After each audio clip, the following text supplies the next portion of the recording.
Good afternoon. Welcome to the JB Show on the Revolutionary Blackout Network. I am your host, James Fauntleroy. It is January 23rd, Sunday, in the beautiful old 2022. I'd like to give a warm welcome to all of you. And just to let you guys know that the JB Show streams every Sunday at 1 p.m. Eastern Standard Time. And you can also catch me on the Revolutionary Blackout Roundtable on Thursdays at 6 p.m. Eastern Standard Time. I also host my own channel called the JB Font Channel during the week on Tuesdays at 2 p.m. Eastern Standard Time. Sometimes I add other bonus episodes during the week as well. Please make sure to click the thumbs up, up, and please do not forget to subscribe and click the bell icon because the algorithm just doesn't like us. So I just wanted to say hello to everybody. I know there was no countdown. I know y'all were looking for the countdown. Y'all like, what? Well, guess what? I did things differently today because I'm not always the same. I'm not that consistent, people. Just to let y'all know. So, but oh, by the way, can y'all hear my fan in the background?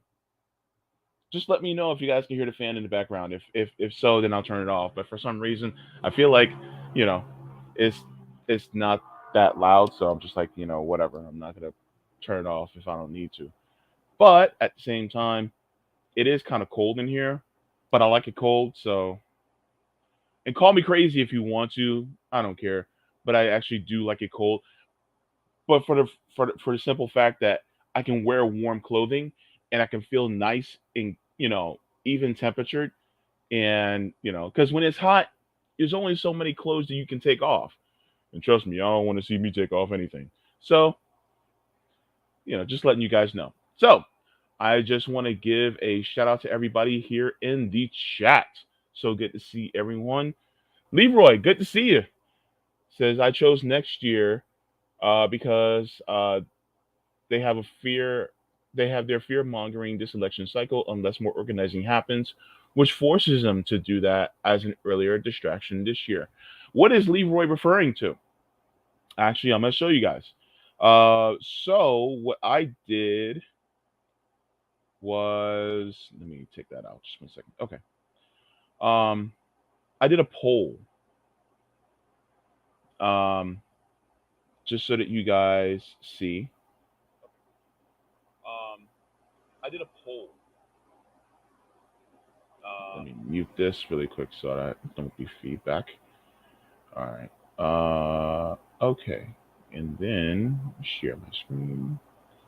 Okay.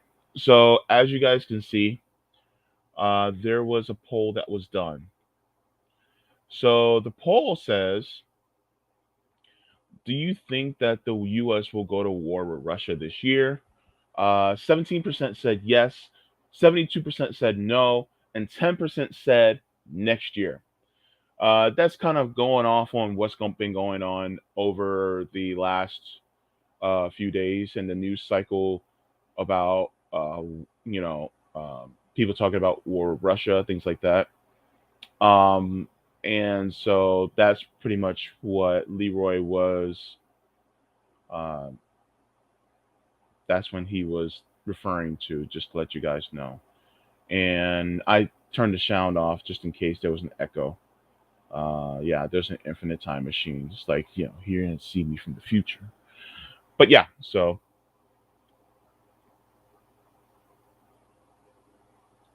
that is that. And thank you. I appreciate a like and a subscribe. If y'all like me, I hope you like me. I hope you really do. CBC voter Panquake. Good to see you. All right, Harry Christophe. James, would you have Nick Cruz? That my man was becoming a regular on this show. My goodness. Not today, unfortunately. His grandmother passed last week, and um, he is taking some time off from streaming. I'm, our hearts are with him.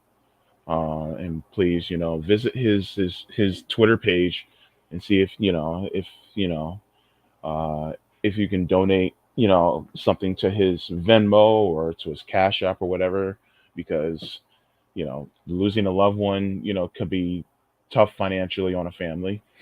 Um, so just in case, give him a little solidarity there, if you can possibly.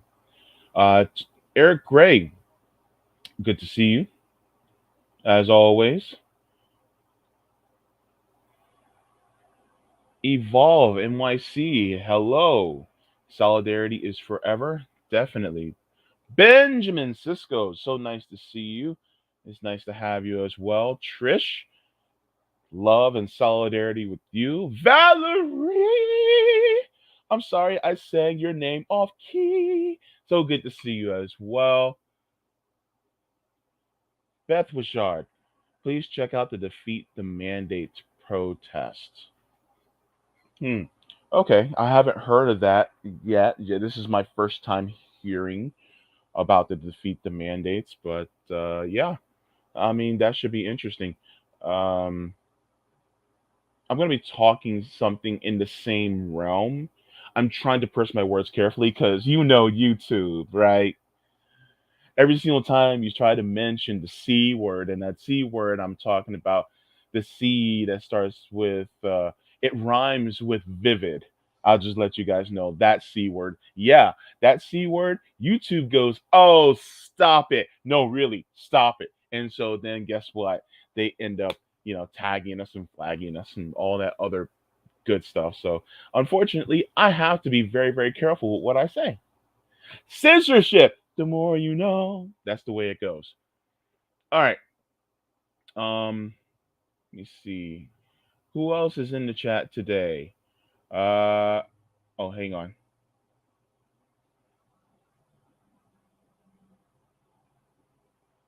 Okay. Oh, gigantic anime fan. Okay. I just want to make sure I said the name right. Yeah, I'm sorry. I guess the video. Um you still don't get YouTube notifications for my channel? Hmm. Well, of course you don't. They don't. And I only stream like one time a day, so it's not like you get like, it's not like I stream like this this channel streams, can stream like multiple times in a day, and so if you get one notification, it won't send you another notification. But my channel only does one stream in a day, so I don't understand why. But unless they're really trying to throttle my channel, I mean they probably are. It's I mean I'm anti-capitalist, so and basically they do not like the type of content that I put out. So yeah, I mean that makes sense from their perspective, I guess. Let me see. Danny, you voted no. Okay, that's cool. Labor Party USA. Whether it's this next or 5 years from now, imperialism means war. Its constant need to expand its markets necessitates conflict. The capitalists must be overthrown in order for there to be peace. I agree. The thing is that one thing that was actually brought out, it's actually interesting. Um, oh my God. Second thought. Um, if you guys do not have not subscribed to this channel, what the hell are you doing? Go and subscribe to Second Thought. It is a deeply educational channel. Very short videos, max 15 minutes, and he talks about many different issues regarding policy and the political sphere within the United States. But one of the things that he talked about was that um, in order for capitalism to thrive, you have to have violence because it necessitates the the need for war to create profits and profiteering. So if you were to overthrow capitalism, that would drastically reduce the need for military conflict. That's just how it goes. Because then instead of putting profits first, you're putting people first. So, yeah, yeah, right on, Labor Party USA. Thank you so much for that. Um, who else is also? Oh, Quaker!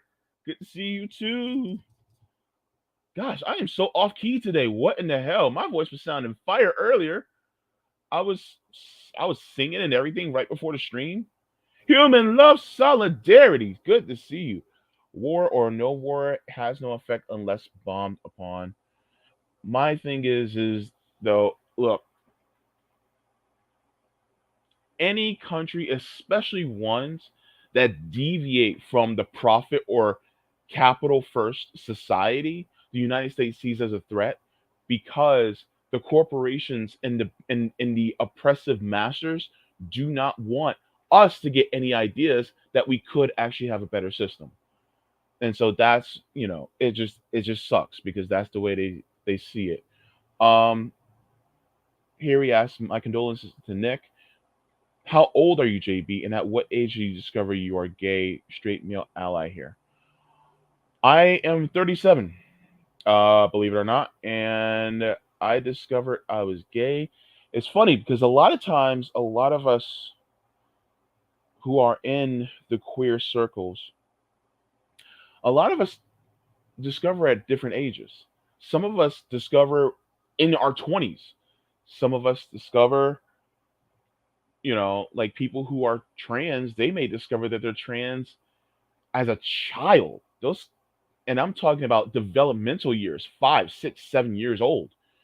As far as me and being gay, I knew that I was attracted to the same sex.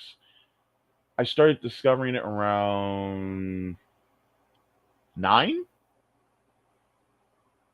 around 9 years old. I started looking at my classmates. Um, I started thinking, well, he's cute or he's nice to look at, but it really didn't register with me. As far as when it really like hit me like a ton of bricks, 11. When puberty started, it was like, oh yeah, you're gay. I was just like, oh shit, okay. And so that was funny. Um, and I never truly came to terms with it until I was in my 20s because I was raised deeply religious, and so I tried to change it as much as I could, pray it away, things like that. And fortunately, I was raised in a religion where it's like you hate the sin but not the sinner. So even with people who are gay, they were still treated with respect as far as as a person. They weren't treated in a vitriolic way, or at least I can say the people who I was around didn't treat it in a vitriolic way. They just treated it as, well, doing the acts is sin, but it's just a result of your imperfection if you have those feelings. So that's it is what it is, whatever. But I didn't come out like fully out until 33. So I've only been fully out for 4 years. So yeah, as far as me discovering that part of me, I've known since I was like 9, 10, maybe even 8. But yeah, I was still somewhat in my developmental years when I knew that I was attracted to the same gender.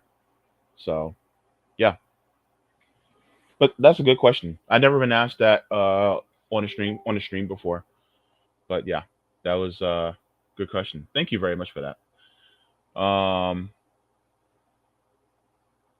Also, let me see.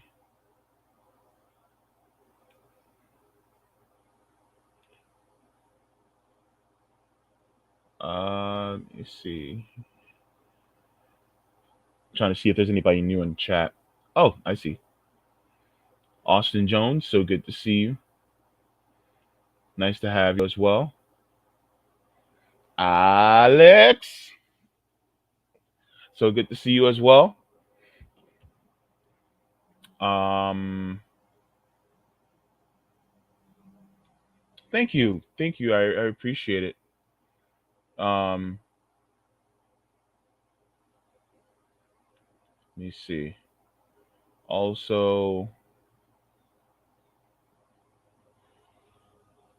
Jen Psaki is the perfect embodiment of the disdain us politicians have for their citizens. That's real. Yeah, I agree. I agree. I'm pretty much in agreement with that. So I no complaints there. Um, so just to let you guys know, I invited a guest on. Um, you guys have probably seen this guest around on Twitter. Uh, this is really just a vibe stream, so the conversation is going to go where it's going to go. I just hope that you guys are there along for the ride because it's going to be a good ride. So just to let you guys know. Um, so introducing my friend here, Mr. Johnny Axam. What's up, JB? Good to see you, bro. All right, sound all good and everything? Oh yeah, sounds great. Yeah. All right, I good, see good, good. you're in a comfy hoodie right now. You know, I'm in a sweater. This is my Minnesota home attire. Hmm. It's usually chilly around the house. Just my roommate likes to, it's heat, man. You keep it around 68, man. I'm sitting around the house. I'm old. I'm gonna be 50 this year. Really? So yeah, yeah. So so yeah, man, I sitting around the house in a hoodie and Hmm. still taking it easy, as far as like I'm pressing, trying not to get back out into the workforce. I've had money saved up since my last job, Hmm. and been putting my efforts toward activism, starting a co-op, which isn't returning any income at this point. We're working on that, trying to build it up. Uh, Doing some work with KRTD Media Hmm. and stuff like that. Now, and we'll get into this in our conversation when we probably talk a little bit about bios because we talked about JW and everything in our tweets Yeah. yesterday, Yeah. and kind of leading into that, I'll explain how that all happened with me. But I was a latchkey kid growing up, Mm. and for those youngins who don't know what that is, it's a kid who wears their key around their neck. So when they get home, they can let themselves in because there's nobody home to let them in because usually they live with a single parent. They don't have any siblings. I was a single, only child, single mother, and the babysitter was the TV. You make yourself a peanut butter jelly sandwich. If there was any, you know, uh, no name brand like store bought white bread on the shelf, you might be able to make yourself a sandwich after after Hmm. school, and then turn Yeah. on TV, and that was your babysitter. And that was, it was interesting because being a TV brought up Gen Xer, I don't like, I never fell for the view that media was giving us, right? All of Mm. it, like the Brady Bunch, and I knew that wasn't reality. I was poor. I grew up. That's why I grew up kind of, at different times. My mom moved us around, so I grew up in the projects. That's why I have an Hmm. affinity for the Black, community and culture because Hmm. I've been there with them, and nobody has to convince me of shit. Yeah. When people, they don't have to say, don't you see what's happening to us? Because I seen it. One of my best friends in Missouri was shot in the face on Broadway with a Oh. shotgun. He got a Oh my girlfriend. gosh. He got a girl pregnant, a white girl pregnant, and her brother and cousin pulled up, said, "Hey, Kevin, yo, man, what's up?" He just walked up, said hi to him. Boom. That was it. They drove off. I lived in San Francisco, worked at a dance club. I'm jumping around with my timeline here, but I've seen a lot when it comes to growing up because I grew up poor only child. My mom, suffered from depression. She was a young 18-year-old when she got pregnant. She was basically a Me Too victim. My dad was 10 years her senior, and she was babysitting my soon-to-be half-sister. He was married, comes home, screws the babysitter. He's got a wife, a kid, and she doesn't tell nobody. 9 months later, here I come, and she keeps it a secret. So I don't even know him as my father. I knew him in our church and stuff like this. Wasn't Jehovah's Witnesses, but that didn't come till later. Mhm. But I didn't grow up with a dad. I grew up with uncles. I was like the youngest of six. Not the youngest. I mean, I was like the youngest sibling of six older people, my uncles and my aunt and my mom, because there was no other kids. They didn't have any other kids. So I was like the little brother. I was like the spoiled little brother or the baby of the family more than the nephew, even though everybody was Uncle Randy or Uncle Jeff or whatever. Mhm. They were only like 11, 13 years older than me, like, you know, when I was born. So Mhm. it was an extremely abusive, environment, sexual abuse, um, physical abuse, emotional abuse, neglect, drugs, alcohol, the whole 9 years. The first time I drank, I was 8 years old. I remember this day tipping back the bottle of champagne, and I got drunk. The first time I got high, I was 5 years old. I What? remember it. I'm not lying to you, man. This is the kind of shit I'm telling you. In the 70s, shit was crazy, right? I was born in 1972. I was visiting my aunt and her trailer park, right? And she Mhm. wasn't like a trailer, white trash trailer slum, right? She just happened, this was, was a decent kind of mid-range trailer park, and she happened to be living there. And she had a friend that lived right across from her who had a kid who was 2 years older, Barry. And I was visiting her for the summer. I was Mhm. 5, and it was before I was going to start school, right? And um, I was sitting over at Barry's house with Tim, right? Because she was gone. She, just let him play and whatever. And his mom pulls out the cigar box, dude, and she starts rolling a fucking joint. She just talking to us. I don't even remember what she was saying. Probably, typical kind of 70s hippie stuff about the establishment and things like that, and then she just Oh my God. passes the joint over to him and then passes it. And I remember I took one hit and I remember my head going, woo, woo, woo, woo. Oh, and I was like, wow, man. And then my mom and grandma show up just out of nowhere, just because they're in the area. And I get on my bike and I'm like, I got to get the hell out of here. I was like totally paranoid. The second time I was 6, and I was literally sitting on my mother's lap in my uncle's truck while his girlfriend was riding in between us. And that uncle smoked pot. Him and his girlfriend did. Everybody knew it. It wasn't a big secret, right? That was just normal. And they lit up a blunt. She gave me a big old shotgun. I remember these two specific incidences and the getting drunk the first time I got drunk. And we talk about that later because that led to, of course, drug and alcohol abuse later in my life, right?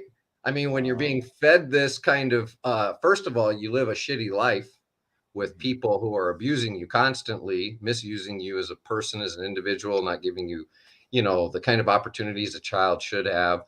Um, and Mhm. then you enter drugs and alcohol into that, and that's like the perfect escape. Anybody who's dealt with addiction or abuse knows that it's not necessarily, I mean, there are drugs that are inherently physically addictive, but the Mhm. escapism is what you're after, right? Yeah. It's an escapism from the realism that you deal with in your life.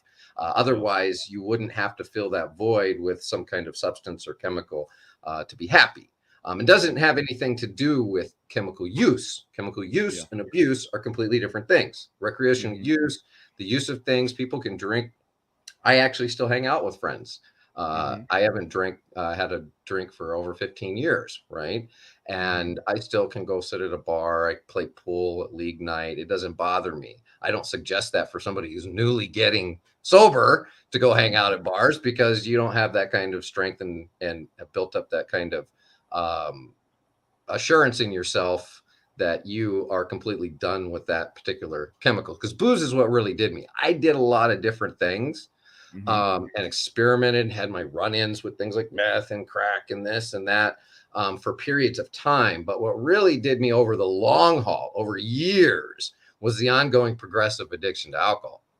And that's where I always had legal issues. Like that's how I ended up in jail, right? DUIs, things like that in my early 20s. And that, my friend, leads us into how I became a pioneer. Although I got introduced to JW, to Jehovah's Witnesses, at 11 when I was visiting my grandmother in Missouri. Okay. Gotcha. She was back in Missouri. We all were in California. She moved back. And so I was going with my mom back and forth between my hometown in Missouri and California, San Francisco.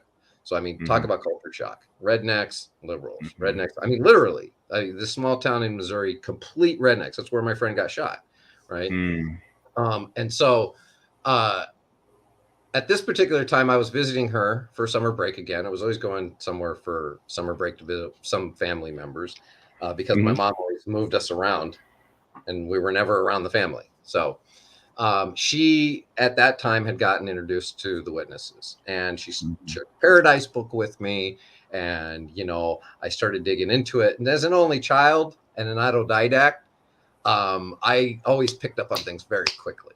You know, I was a very quick learner. I did badly in subjects in school because they bored me and I wasn't interested in them. But I was typically an A student if I applied myself. If I was bored and distracted, or maybe problems at home, for instance, you know, I mean, my mom would punish me for getting a bad grade in a subject by grounding me and making me work on that subject. So like in third grade, I got a bad grade in math. So I was grounded for like weeks, for like a month. And I had like these photocopies of math problems that I had to work on. So like, it was, you know, but she didn't understand that the reason I was suffering is because that was my third school and third grade in like 4 months. Maybe that had a contributing factor to why I was getting a low grade or something. You know, my home life was a little fucked up, Mom. But again, she suffered from manic depression that wasn't diagnosed in those early days, right? Yeah. She was just somebody who couldn't take care of herself and some, you know, wacky broad. There was no diagnosis for her depression and what she was going through until I was like 15. You know, so so I'm visiting my grandmother. She introduces this. I come back home and I've got the books. I've got the Bible. Well, my mom, she's not into that. She's like, you ain't doing this bullshit, whatever, blah, blah, blah. Well, then my mom goes and visits my grandma a couple years later. She comes back and she's all for it. She's all into it. She's all, you're going to start studying, and boom, boom, boom, boom. So that's what started happening. My mom, of course, not very dedicated to anything really in life. So of course she's not a dedicated witness. She's, you know, hey, this is a group that I can benefit from, that seems to accept me for who I am, and I'll go along with, you know, it as best as I can. I'm the intellectual, so, you know, I got it. I believed, as far as the Bible presents the story, that they're kind of onto something as far as that book is concerned and those parameters. And so I played that role for you know, through my teens and stuff like that, right? And then I moved back to Missouri to get away from the abuse I was dealing with in California. My mom was living in Missouri at that time when I was in my 20s. Okay. And I started getting in my trouble. I got in my driving trouble. I was escaping. I was trying to be on my own and get away from all these fucked up people and try to figure out what I want to do. But I was still struggling with alcoholism and open to any drugs that would come my way and whatever else. And so I get my DUIs. I get in trouble. I don't walk my probation, so I get sentenced to a year in county, which I serve 8 months of for good behavior. Okay, but during that time, There's guys in there, doing the old, turning their life over to Jesus thing. And I'm already been into the studies, even though I'm not accepting, like, I'm not in the program. I've been in the studies. I've had to study for all these years. And I'm like, dude, you're full of shit. You don't know what you're talking about, right? Yeah. You're spouting off to these dudes and you're misleading them, right? So then my correctism starts kicking in, because I'm like, dude, if you're gonna preach this shit and you're gonna follow this, at least do it right. You Yeah. got it all mixed up, right? Yeah. And Yep. so that's where I started jumping into while I was in jail, was like correcting these guys and saying, well, actually the scriptures say this, and this is really what the story of the Bible is. If you're going to ascribe to it, try to do it according to what's true and not the propaganda that Christendom basically has built, the Catholic Church has built to sell you on this idea, right? There's a different philosophy behind what's in this book than what you've been presented. And that was my whole approach. And so then I started digging into it. I wanted to prove it wrong because they were trying to prove me wrong. So I said, okay, I'll try to prove it wrong. And I couldn't. And I was like, oh, and so I started, send me another book. Send me the creation book. Send me this book. So I had all this time, 24 hours a day. We usually got up, ate breakfast, then we went back to sleep till lunch. And then we got up for lunch, and then we spent our day until lockdown, which is like 10:30. So all that period of time, I started dedicating myself to a strict regimen of, again, an autodidact, a self-learner of study, right? And so I had all the books delivered to me. Why are witnesses saying they're the ones? Come on, let me see. Show me, give me. And I, books, research, my a dictionary under my goddamn, that was my set next to me like the whole time, because I didn't know what half these words meant in a lot of these, big books and everything like that. So I started digging and I started studying and I started believing. I wanted to believe. I was 23, 22, 23, right? By this time. And I'd been through all this trouble and I wanted something more. I wanted to believe. I wanted this to be true. I wanted this fucking paradise. When is it going to come? And if I believe enough, will he just finally snap his fingers and the Archangel Michael come down and wipe down God, and we'll have this 1,000 years of paradise, and I'll prove myself to God. God damn it, I will live forever. I'll do it. Let's do it. Right? Yeah. Right? And it sounded great, and I wanted it, and I wanted to believe it so badly. And again, I'm 22, so I'm willing to adopt things more easily, I guess. And so I did. I went through and I really hammered away at it, and I was impressive. I mean, people were like, "Holy shit, who is this guy, man? He's coming in. He's got the answers." I moved up to a pioneer, and people the CO had just come around and was suggesting me to be a ministerial servant, all within like a 2-year span. That's pretty quick. That's pretty quick. Right? And I had thoughts of going to Bethel as well, but I really wasn't quite, dedicated to that. I didn't know at that point, but I had thoughts of it, right? Because I thought it might be a cool experience.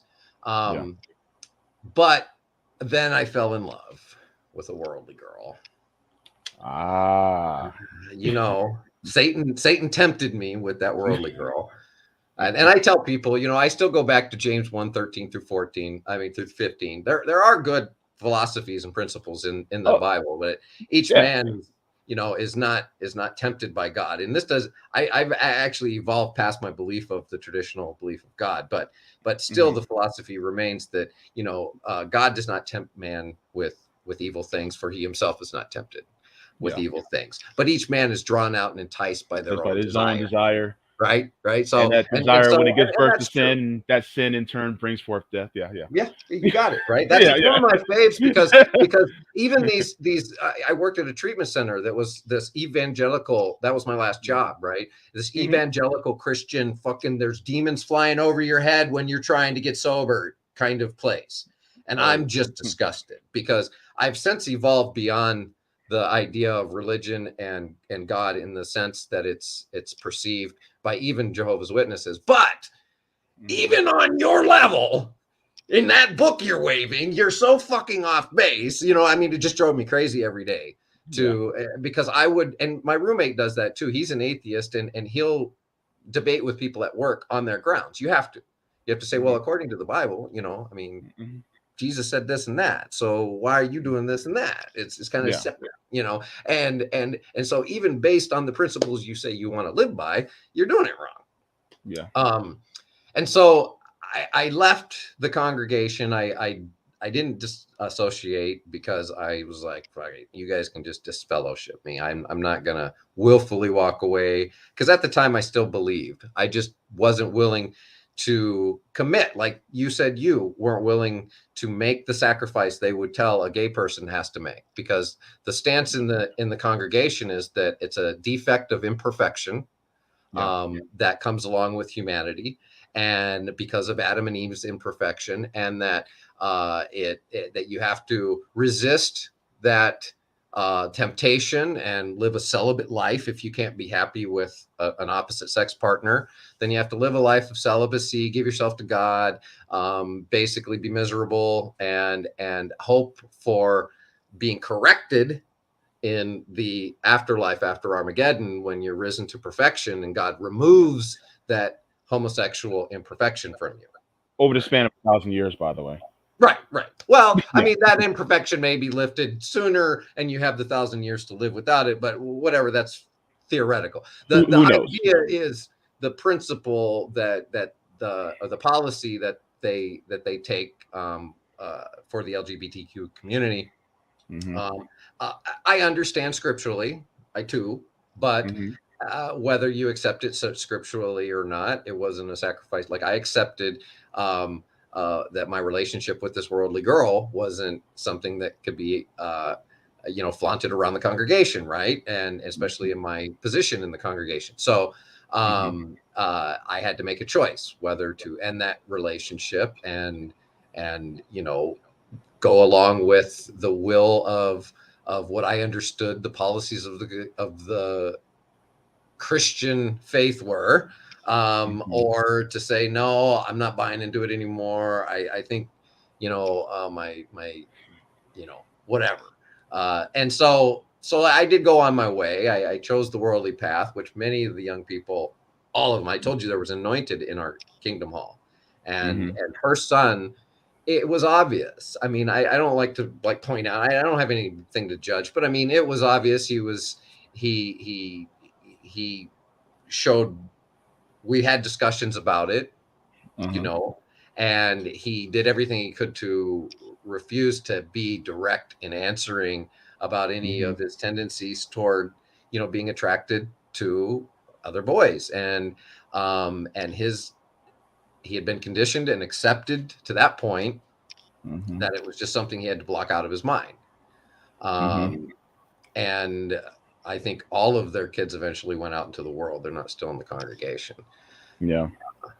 It's common. Um, and Oh and yeah. just Definitely.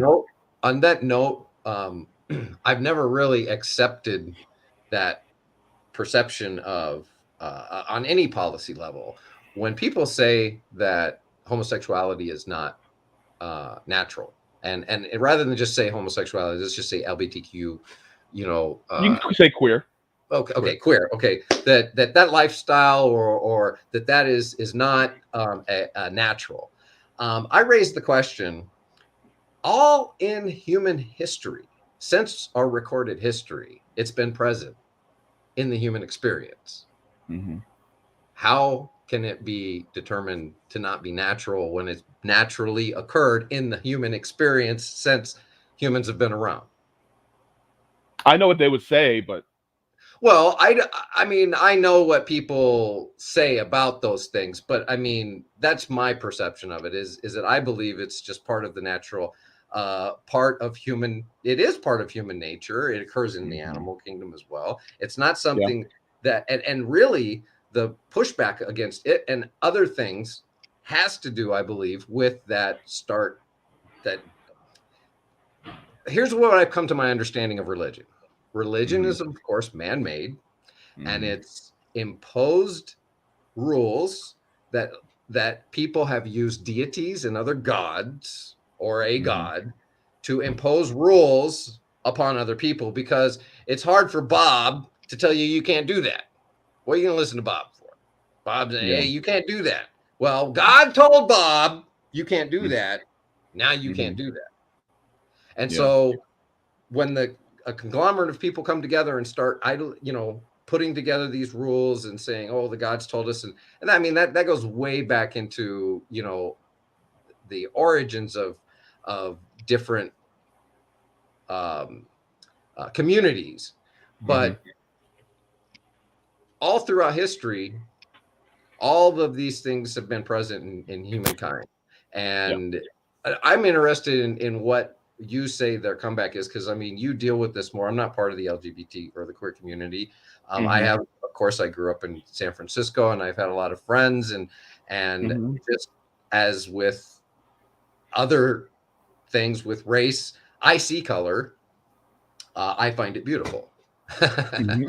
I see culture. I find it beautiful. Right. Yeah. I see people's Yeah. differences. They are entitled to them. I see different foods. They taste different and they taste beautiful. I just think that the commonalities that we have as humans should bind us together more Yeah.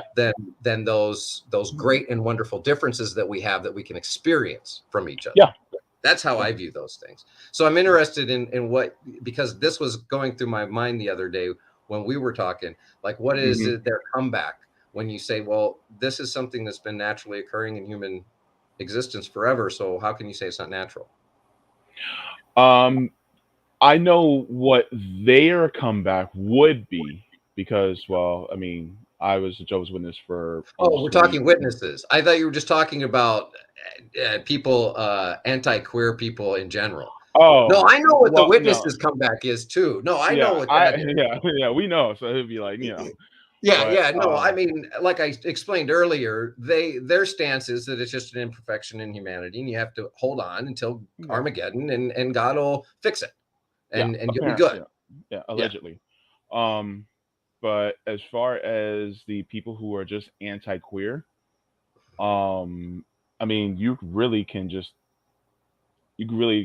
combat that with just science.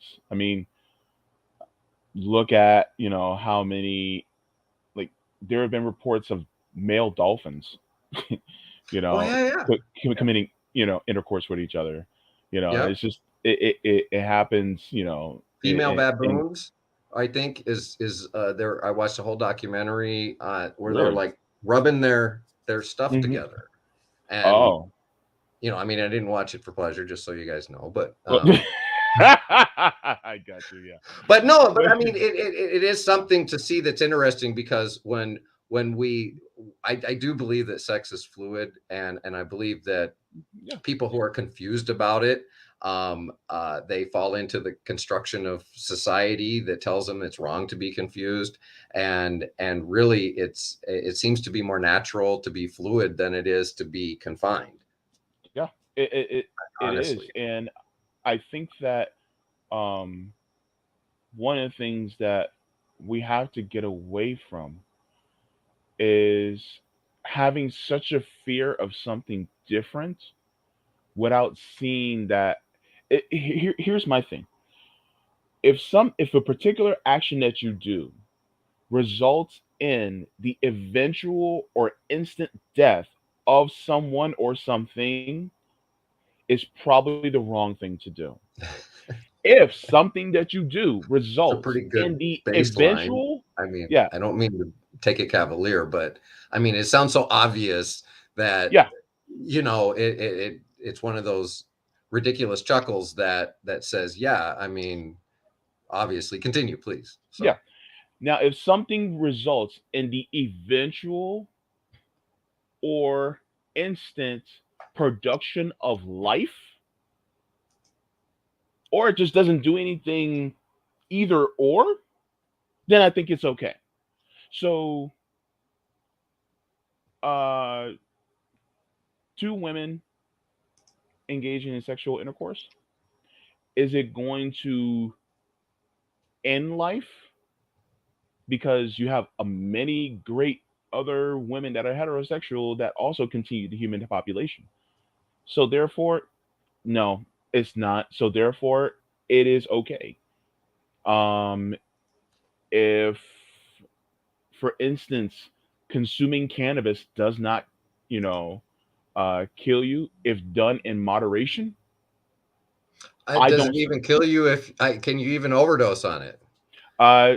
There's no empirical evidence that you can I overdose on mean, cannabis. as with any But chemical, if you put too much of any one thing into your body and it overloads your system like water, you can overdose. But I mean, I've never seen any empirical evidence that proves that anybody's ever overdosed uh, uh, on on properly use, even with overdose. I mean, things like opioids, heroin, alcohol. You can overdose on alcohol. I've been caffeine. close a couple times. Caffeine, nicotine, Hmm. that can cause people heart. So, and yes, I'm sorry, but I'm a huge advocate for the legalization of marijuana. I again told you I've been studying this shit since I was 5. So 45 years I've been researching this shit, and I got to tell you, never once has it caused me to want to do another drug that Hmm. I didn't have already. What this gateway, I want to explain this to people right now. And I'm 15 years free from alcohol and the binds of addiction, but I still partake in pot. Okay, I know a Okay. lot of people who have left, uh, um, especially what am I trying to say? Meth addiction, Hmm. and smoke pot, and they're fine. They're fucking living great lives. They're keeping their jobs. They're not going back to treatment, and they get a little high every day, and it helps maintain a certain level of anxiety, whatever. So in any case, there's a lot of medicinal qualities to it that have been anecdotally proven for decades. How can it be Yeah. anecdotal if it's been decades, for crying out loud, right? Yeah.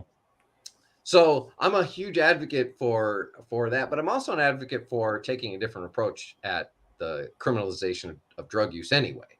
And I think Hmm. most of us are. You know, we see that there's a better way to do that.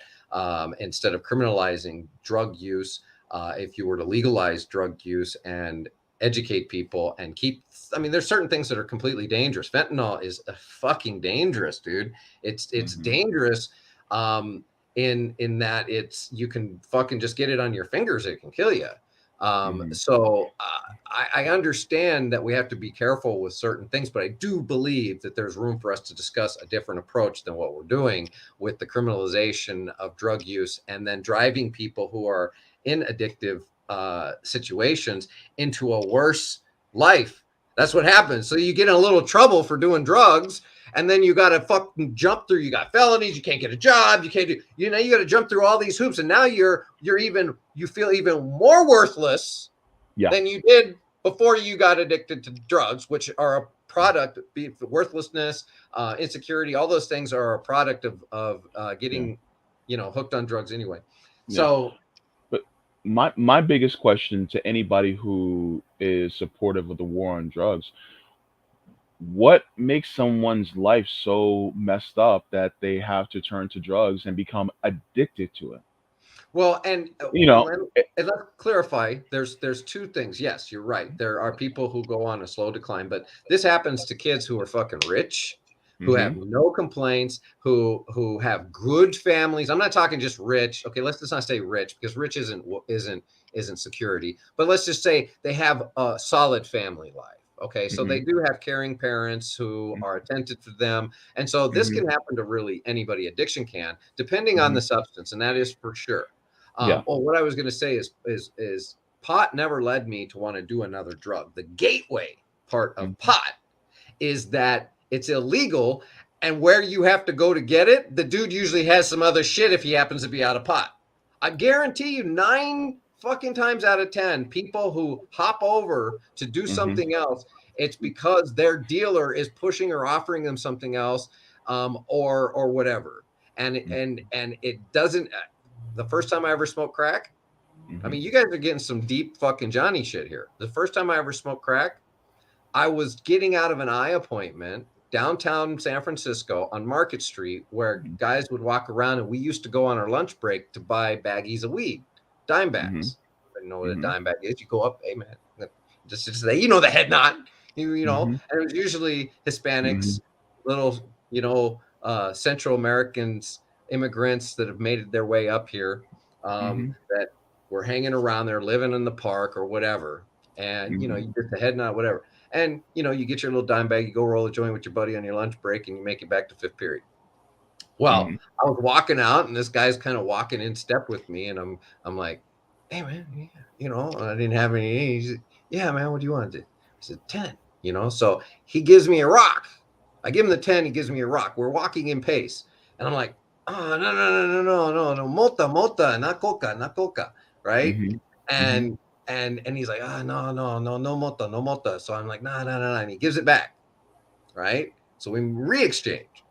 And then Mhm. we're still walking. I'm going that way. I'm just where I'm going to go home. And, you know, he's on the street going wherever he's going. And it's a big street and there's all kinds of people around. We're just going walking. And within a few seconds, my mind just goes, "Hey, what the fuck? Why don't you just try it?" And I fucking said, "Hey, whatever. Come on. Yeah, whatever." And I took it home. And for like the next 3 months, I was running down there getting fucking rocks, you know, Wow. smoking. I was on like I have an addictive tendency. So I pick out quick. Like I said, I'm a quick learner. Same thing with Mhm. addiction. So if something is has addictive properties to it, Mhm. it grabs me right away. I got my left wisdom teeth pulled years and years later after these ones. Mhm. Gave me Vicodin.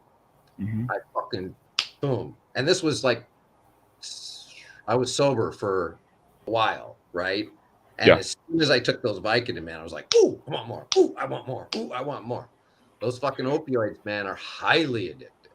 Yeah. So there are different reasons, just to be clear, about why people become addictive to certain things. One of the things I have found is that pot typically isn't something that Mhm. people generally fall into these. I know they have this term about, you know, THC dependency disorder or whatever they want to call it. Yeah. It's really bullshit, is what it is. It's them Yeah. trying to convince people that pot is a source of them wanting to do all these other drugs, and it's a source of addiction. And most of the people that I know that have been addicts to other things that smoke pot now completely disagree, and to me are case studies on it.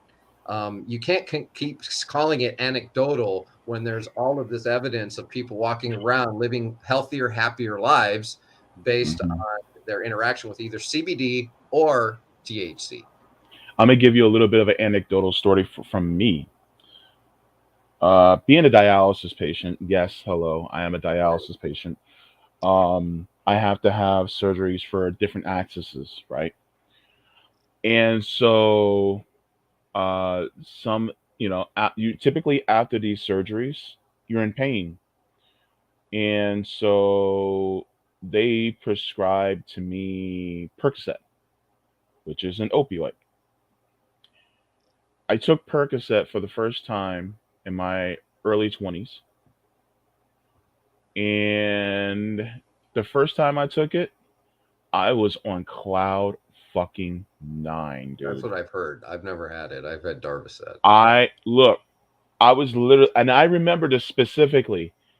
It was cold outside. It was warm in my room. I'm laying on my bed. I'm like this, and it just feels like I'm just on a cloud. And I was just like, huh, you know, like I was aware, but I'm just like in the bed, right? Mm-hmm. And so I was like, well, it says take one every 6 hours. It's been 4 hours. I might as well take it so that it gets in my system so that it won't run out. And I was making excuses. I was just like, well, I might as well take it again. But I noticed how good it made me feel. And I was just like, okay, my prescription just ran out. I could either one, just leave it out, or two, refill the prescription and get more. I said, no, I'm going to leave it. And so I noticed Percocet, I'm like, ooh, that stuff feels good. And so I was like, right after that, I noticed I was like, so this is how people become addicted. Because I never knew how it happened. I was like, how do you become addicted to this stuff? All After my right. first time getting Percocet, I was like, I knew. And so Yeah. whenever I get prescribed it, I'll take the recommended dose. And once the it's all, or it's like last time, I didn't even finish my prescription. I Yeah. took a few and then I That's was just like, whatever. that's strength. That's strength, because an addict wouldn't be able to do that. Yeah. They would take advantage of every refill, even if they're in sobriety. I mean, I'm not saying that every addict would do that. I'm just saying that your mind would be saying, Mhm. I still got those sitting up there. You would, if it were a problem where it triggered an addictive tendency in you, if you, you know, really had a strong addictive tendency, you would Yeah. have to throw the fuckers away, or they would probably haunt your mind. I mean, But literally, you'd have to flush them, give them to somebody or something, because they would haunt your mind. That's how strong addiction is. but here's the crazy part. That happened before I ever tried weed for the first time. Okay. And I tried weed for the first time back in 2019. I loved it my first time. It was amazing. But at the same time, I wasn't running out to get weed again either. Right. But, and so it's just like, I think part of it has to do with people's kind of body composition. Some That's people are more susceptible absolutely to true. being like I think certain drugs would trigger certain people to That's addiction. absolutely true. There are people who can go out to the bar and drink one fucking beer, but can't Hmm. put meth down if it's sitting there, or cocaine or whatever. And then Yeah. the opposite, that there's people who can go to the party and can't put the beer down. They actually showed up with the beer between their legs, like I was one of those drinkers, right? And that now I'm not one of these guys, because I still wanted to do more coke, but there Hmm. that they could go, and I had friends that would do coke. They would get a Hmm. weekend, or that night, for that Hmm. night, for a party, and they'd Hmm. do foilies or whatever, and then they were done. And Hmm. if I did the coke immediately, I'm like, I want more. Hey, where'd you get that from?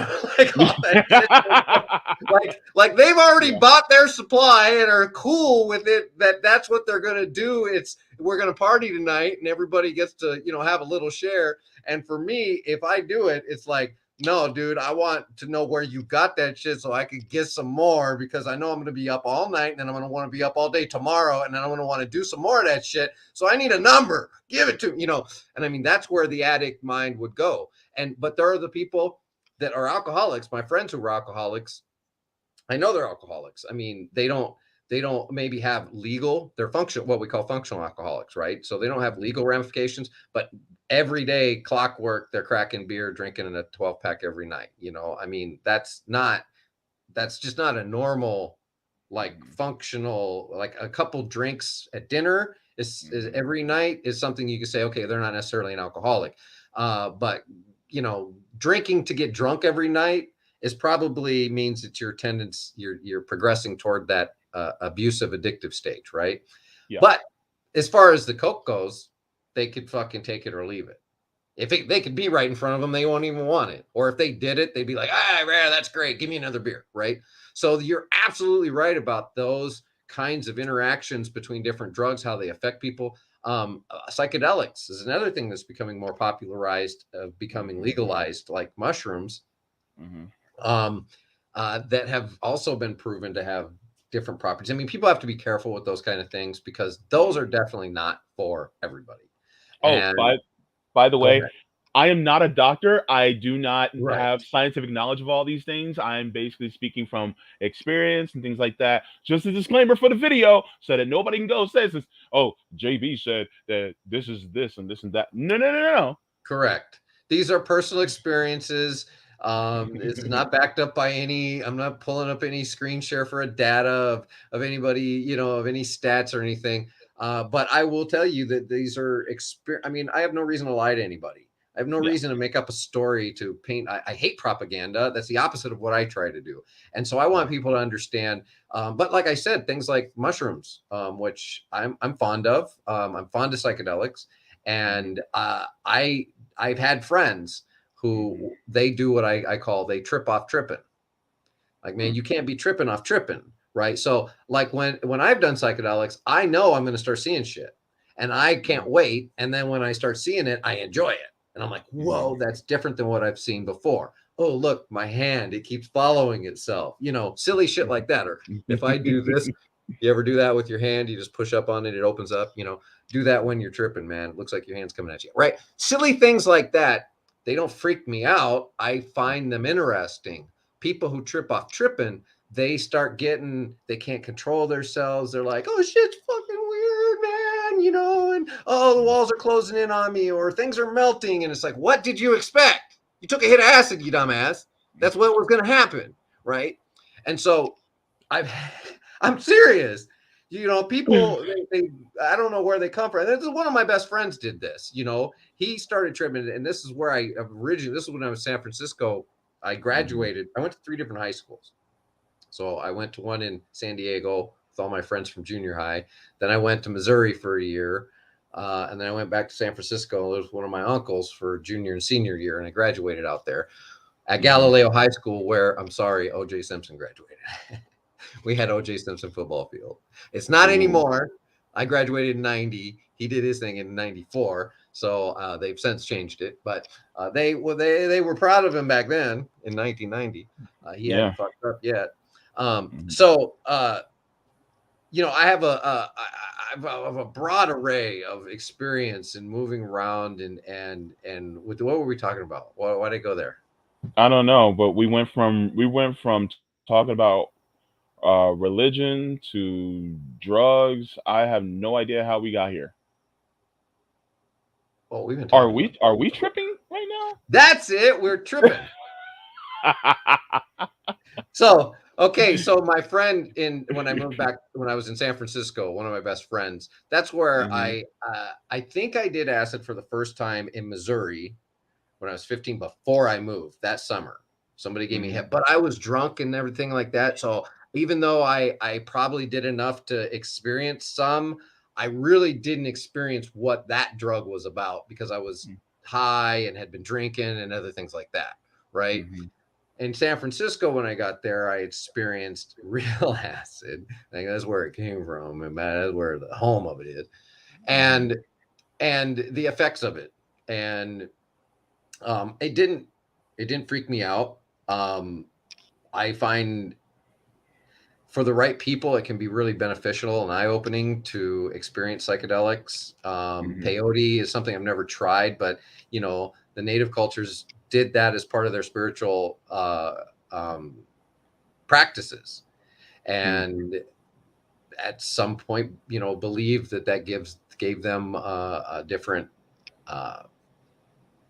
Gave them the ability to communicate with the spirits and enter different realms. And who's to say that's not real? Because really, what we all perceive, all these things that we've made up, all these human constructs, religion, all those things are a culmination of our mind. It's just what we make up in our own brain, right? It's we have to explain why we're here, so we came up with all these stories to explain it. We had to explain why there was this big flood that happened, which it did. I mean, historically, archaeologically, they believe that this huge flood happened, right?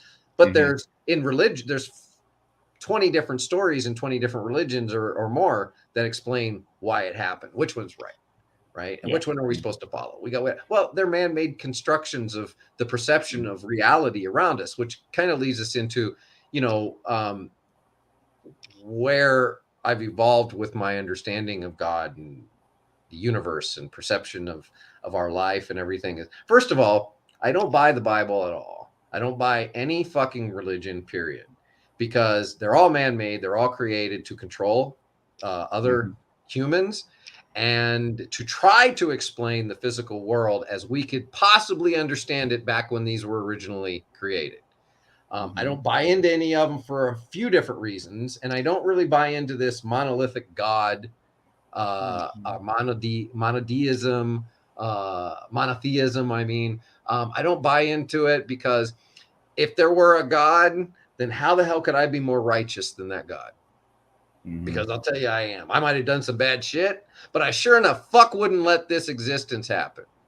I wouldn't let people starve and die to try to prove some point to some other spiritual being or whatever the hell these stories, these religious stories, pull together. And really, all it is a way to sell people hope, to compel them to accept the current condition of oppression that they currently live in, because we've always lived in oppression.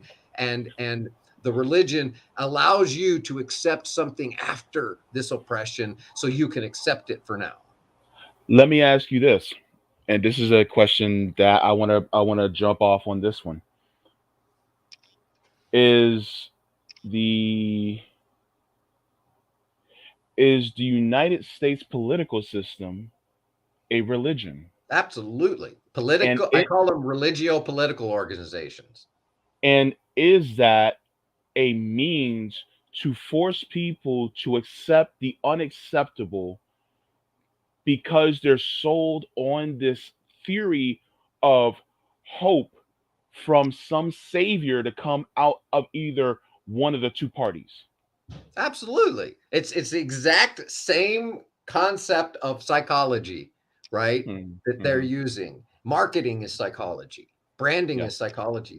I'm a psychologist. That's what I went to college for. Is social psychology was my key, point, because sociology, psychology, they kind of come together. We're a Mm-hmm. product of who we are, and we're a product of our environment, right? Yeah. And Cool. no, absolutely, that these two entities act as religious combatants, and Mm-hmm. they're jersey wearers, right? I mean, Yeah. my team, Basically. we're seeing it in the NFL right now. I mean, I sat down and watched the game with I hate the NFL, by the way, but my kid's going through problems, and he halfway likes the Green Bay Packers, and I'm still kind of I mean, if I choose, I'm still 49ers, right? Yeah. And they played last night, so we sat down and watched it. But it's the same kind of embattlement that we see in sports, right? That my team's better than yours just because, and I can prove it to you with all these stats, and that makes me morally better, right? Well, the same thing happens in literally in our political system. We have people talking completely through each other about the Yeah. real shit that's happening, Yeah. pointing at the fake shit they're making up about each other. And here we sit saying, wait a minute, neither one of you fucking assholes got it right. We're pointing out both of your faults, why you're both wrong, and we're still suffering, and we've got the answers. We've Mm-hmm. got we've got the economic answer. Mm-hmm. We've got the fact. MMT is not disputable. It's a list of operations and facts, and then from that, MMT activists, people who understand the principles, say, based on this knowledge, this means we could actually be doing these things that you keep saying we can't fucking do. You lying Yeah. sacks of shit. That's all that is. And it's It funny because also the people or systems that debunk what the United States politics type of realm says, then they're also demonized. So if you look at places like the DPRK, you look places like China, you look at places like Cuba that actually debunk what the political system is saying, then they're also vilified for doing it. Well, and here's the Um, only thing though, JB, is we got to be careful here, because what we fall into is we can't overlook the fallacies of those entities, right? Because when of we talk course you about can't. things like socialism, right? I shared a debate between Richard Wolff and this guy Brooks, and he's a capitalist economist, and then of course we know Richard Wolff, and he pretty much represents what I stand for modern day socialism, right? Which is worker Mhm. owned, decent, democratized workforce, which will lead us to a more equitable society and take the hands of ownership out of the hands of the few, which should then perpetuate us. And we could pass laws where the government only writes contracts to worker-owned businesses. That's how the government becomes socialist. But the government does not take control and means of power and shit like they did in Russia and Stalin's, right? That was a mistake. And real true leftists and socialists would look at that and say, we should not have a dictator if we believe in equality, right? So that Mhm. inherently was a mistake that they made. But the capitalists will continue pointing at that as a fault of socialism. And he did this. So Richard Wolff was explaining to him what modern socialism is, and he's saying, no, that's just theoretical. What do you mean? Worker-owned business, it makes sense. It's not theoretical. It's happening already. Mhm. You're overlooking, you're glossing over the statement this guy just made about a factual solution to an economic problem that we are seeing in an imbalance of class and ownership. Mm-hmm. And you gloss over it by saying, yeah, but what happened there? And we've already acknowledged that that was a mistake. So how Mm-hmm. can you keep browbeating? That's like browbeating an addict who's already admitted and got sober, right? Well, you're Mm-hmm. still you're an asshole. Well, look, I've been sober for fucking 15 years. I don't drink anymore. I may be an asshole, but it's not because I'm drinking. You know, um, they gloss over the purpose of what it is we're talking about, Mm-hmm. or what the real problems are. Well, here's the thing: everybody can articulate problems. Usually, it's Mm-hmm. it's the root of the problem, the cause of the problem that they have a hard time identifying, Mm-hmm. and then therefore apply the wrong solutions. Like Fidel Kaboub says, to every, we've heard this before, to everyone with a hammer, every problem looks like a nail. And Mm-hmm. so if you're just going around banging on shit, then you're never going to turn a screw or turn a bolt, because you don't have a wrench. You're just going to sit there banging on it. And Mm-hmm. and that's what we end up doing. We completely talk, or not we don't. We're part of a group of people who are trying to enlighten, I believe, and to Mm-hmm. say, I'm definitely part of a group who says, if things we've tried before didn't work, great. I'm an eclectic. Take what parts did work and Mm-hmm. apply them, and throw the rest of the shit away and try something new in their place. And all we Yeah. can do is fail and fix it more, and fail and fix it more. It's the experimentation. It's the scientific methods, whatever you want to call it. We are imperfect humans. We don't know all the answers. All we can do is take the steps we need to in order to ensure what we envision is better. And we keep glossing over, and it's this tribalism, it's this religiosity, or whatever you want to call it. That, I mean, because we've seen people like Jimmy Dore get browbeat for talking to uh, perceived fascists, right, or even legitimate fascists. And what his point is, look, we have common ground with these people. They are hungry, and they're part of the same, victims of the same system, and blah blah blah. Well, I get that. I walk a fine line with that, because, you know, fuck a fascist. I think, they're going about it wrong, but I do understand psychologically what he's saying, right? What he's Mm-hmm. saying is, these people have been pressured, pointed in their lives for whatever reason. They've been propagandized to believe that their white privilege doesn't exist. For instance, if we're talking about, white Mm-hmm. supremacy, for instance, they've been Mm-hmm. pressured to believe that it's under threat. There are groups, there's a lot of Mm-hmm. big money. It's been covered, Koch brothers, shit like that are pumping money into propaganda.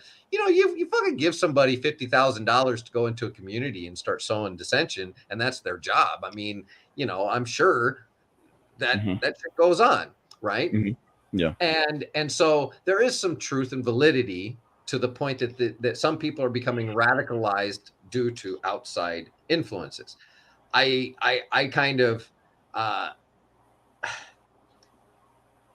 I don't know how to feel about that, to be honest with you. Mm-hmm. I do understand, but I also understand that there I've seen hate. I've Mm-hmm. experienced the hate. I've experienced that that mentality, and it's not always a product of conditioning. Mm-hmm. Okay, being bullied as a 4-year-old, or a five, or I mean, as a fourth grader at school, um, is not necessarily a product of the capitalist system influencing those children to bully a person completely. I mean, it is part of a bigger, sociological issue, but Mm-hmm. I see in human behavior Mm-hmm. individuals Mm-hmm. who hate, right? Who, for Mm-hmm. whatever reason, the answer to their problems is always a violent answer of some sort. And I've always been of the sort of person that believed for many, many years. I've only started becoming this way recently, because I always wanted to believe that there was good in everybody, that everybody was born inherently good, and that it was only through the character influences of our experiential universe, society, that they've Mm-hmm. been influenced to hate and to want to hurt, or, be violent, or any of those things. And I've Mm-hmm. since started changing my mind on that. because Mm. I do believe that there are certain inherent personality, I want to call them defects, because I don't believe that if it's in your will to hurt somebody, that it's part of what should be right in human nature, right? I don't think that the idea of war, I think that's a defect. The violence and war and hurting other people, I think that's the real defect. The idea of fucking loving another person is a defect to people, but the idea of killing another person isn't. You know what I mean? Yeah. So Mm-hmm. I've seen it. I've seen it with bullying. I've seen it Mm-hmm. where people, no matter how much you try to do good by them, treat them well, um, they just don't get it. They don't believe. I mean, no matter how much you try to hug them. I mean, I don't know how else to explain it, but I've seen an inherent difference in certain individuals, that isn't necessarily, can't be attributed to a sociological pressure. You know what I mean? Mm. And um, I think as I look at society as I have for the last 50 years and been that extroverted introvert, if that makes any sense, that Yeah, I'm person one of those. who sits back and examines. Like, I tell people I listen 10 times more than I talk. What does that tell you? And I talk a lot. I fucking hear it all, man. I really pay attention and observe about what's going on, and I see patterns. It's I believe one of my gifts, and I'm not trying to pat myself. It just, some people are good at art and music and other things like that. I believe my art is the observation and of society and people's behavior, and picking up on the trends and tendencies of why people do the things that they do, you know. Yeah. And it's unfortunate that I've come to this conclusion. It really is, JB. I don't want to feel this destitute about humanity, but I don't know that for whatever it is that drives mankind's an individual's desires forward, uh, why and how we're ever going to eliminate uh, a faction of our species that inherently wants to continue hurt, hate, and violence.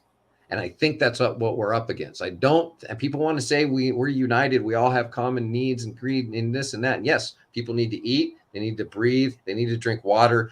Everybody, even the rottenest motherfucker on the planet, wants to have somebody love them, Yeah. right? Wants to have maybe a sexual partner, we all have those human needs. But when it comes to the desires of the greater collective, I think there might be people who are missing that collective gene. They don't see it. They don't think that it's important. And and look, I understand radicalization. For anybody listening, I am not talking, because I'm almost at the fucking point of radicalization. God damn it. You know, I mean, it's Yeah. driving me nuts. I get radicalization. I get people who something seriously happens to them and the system as it is has let them down, or the one that they relied on has let them down, and they go to the other side or off the deep end and say, fuck it. They go to a bell tower. I get that. And I'm not talking about that. I am Mm-hmm. not.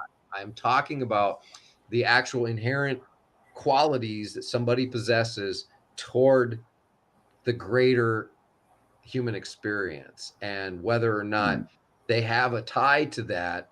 Uh, and, and I think maybe we might even be looking at three types of people, right? Because there Mm-hmm. seems to be the what seems to be the larger group that kind of is oblivious to all of it. Mm-hmm. I think we all kind of sat there at one point. Mm-hmm. At any given point in our lives, we may have been awakened to new information that made us feel like we were on the precipice of a new understanding and enlightenment of this experiential universe we live in. But there's a large group of people who don't take part in the day-to-day, like they just go and eat and drink and go and dit and do and that, and they don't care about what's Mm-hmm. happening to other people as long as you're not beating down their door. And I'm not talking about privileged wealthy people. I'm talking about poor people that live in huts too, that just go about their business, don't worry about the greater collective world as it exists. They don't wear the weight of that world on their shoulders. They just exist in their day-to-day life. And Mm-hmm. on a greater scale, it's not so prevalent. That portion isn't maybe so prevalent in the United States because of all of our connectivity and our technology and our interdependency, which is Mm-hmm. incredible because we're so interdependent on each other for every fucking thing that we Yeah. have and that we do. But Yeah. our society tells you that we have to be independent and take care of ourselves and do all this, right? But we are completely 100% interdependent as a species. Yeah. Uh, so I don't know. I don't know because our problem, from our perspective, at least, and I say us because I think believe we're on the same side of trying to reform society, is trying to convince that third of the population that will watch the other third kill the other third to just stop watching and get involved and hope that they're not going to join the other side to kill the other third. Because you've heard that saying, right? One third of the population will watch as another third of the population kills the other third of the population. Mm-hmm. Have you ever heard that? It's somebody. No, but it kind of makes sense though. Yeah, it's some war or somebody said it back in like the World War II days, something like that, I Mhm. believe. I Yeah. don't remember who it was, so it wasn't me who said it. But it's a philosophy that a portion of the population will just like bystander syndrome and just like, okay, we ain't in it. They ain't shooting us and killing us. We ain't going to do nothing about it. Right. And Mm. I Mm. actually kind of slot some of those people in the ally position because an Mm. ally, I say there's a difference between an ally and an accomplice, right? An Mm-hmm. ally will stand by, an accomplice will stand up. So, Mm-hmm. how many of these people who are just like kind of, and it seems like that's the greater portion of the population, right? That's going to just stand and allow and just kind of function within whatever system is thrown their way. Mm-hmm.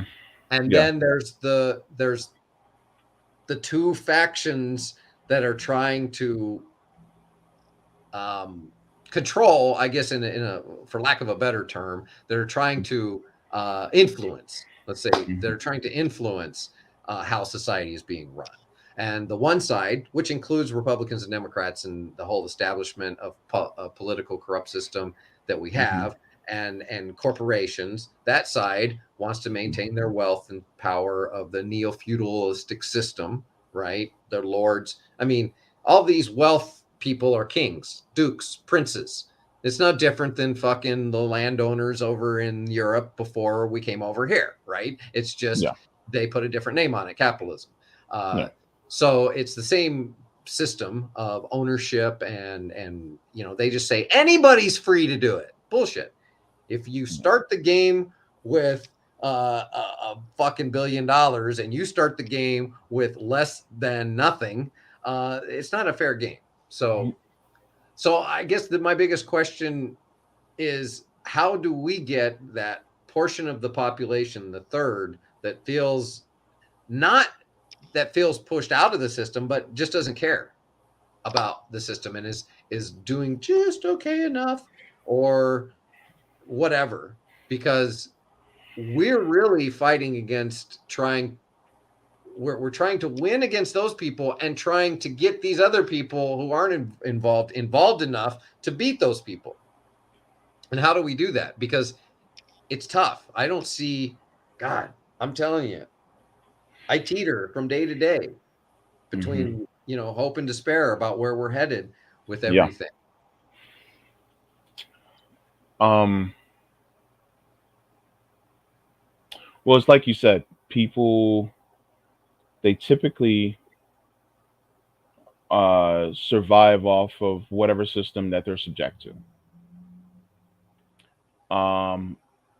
If there's a way to improve the lives of that third of people so that they see that it's a system rather than surviving, you can thrive in, and then convince them that the people on the other side are trying to take it away, then that may lead to more people standing up. It may not be the entire middle third, but it may be just enough to convince enough people to join th- this third in order to change things for the better. See, you have such an optimistic view. I think you're like, well, maybe if we teach them, and then and then they'll get Well, it. I wasn't. Here's the I'm distinction. thinking I that wasn't it has saying, to hit them. but It here's has the to thing. hit Here's the thing. I wasn't saying teach them. I was saying them. give them. So Well, basically, no, I meaning. know, and I wasn't making fun. I was just saying, I personally think it has to hit them to where they're destitute, and it's like my backyard. Until it hits my own backyard, then I don't see it. It, Hmm.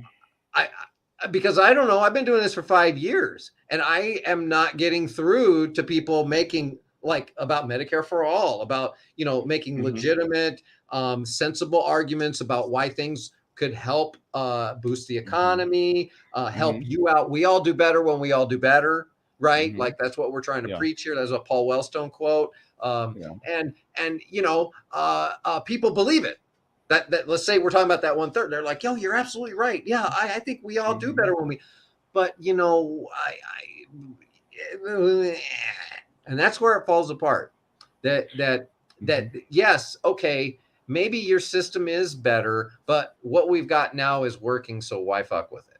Because it's working enough for them. And that's why I say it's almost as if it has to affect them in some kind of negative way Hmm. before they'll take. And I don't wish the ill will upon them. I'm just saying, from a psychological standpoint, people don't tend to recognize other people's plight until that plight becomes their own.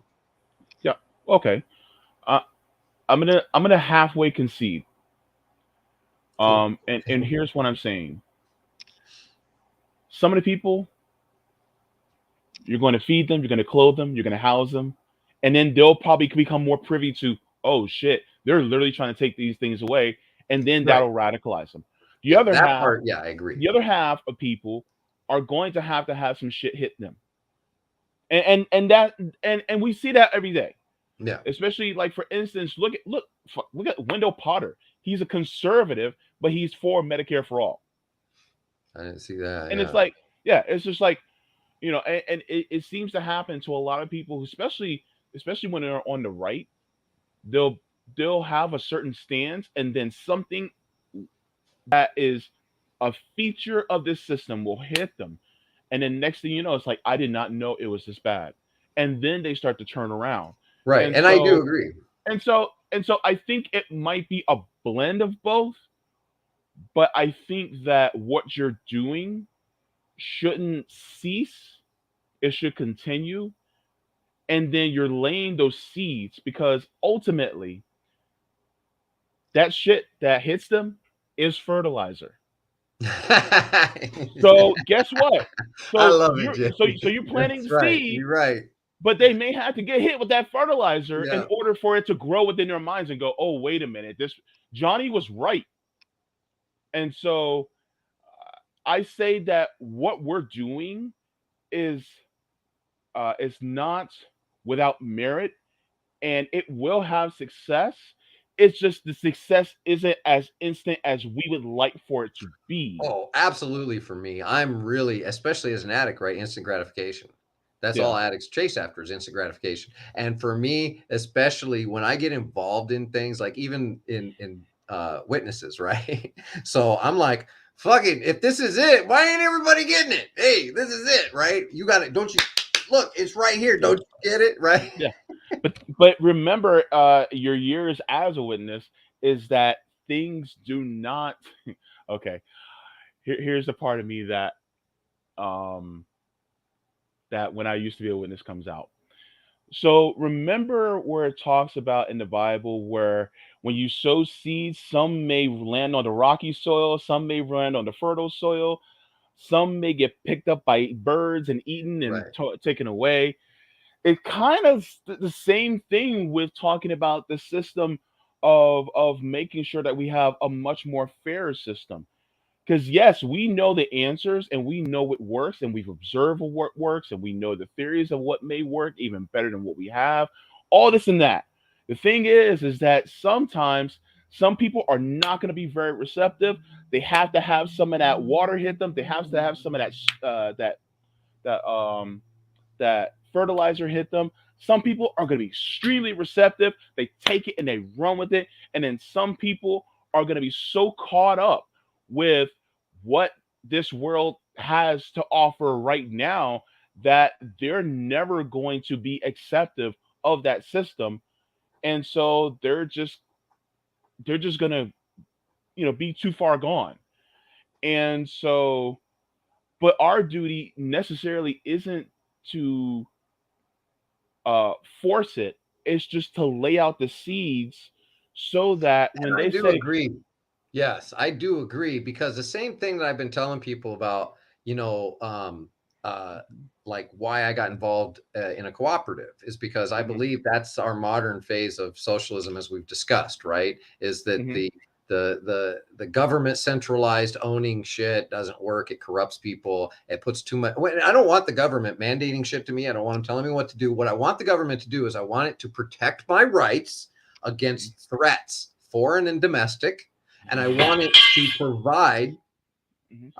provide the necessary social infrastructure for me and my family and friends to thrive.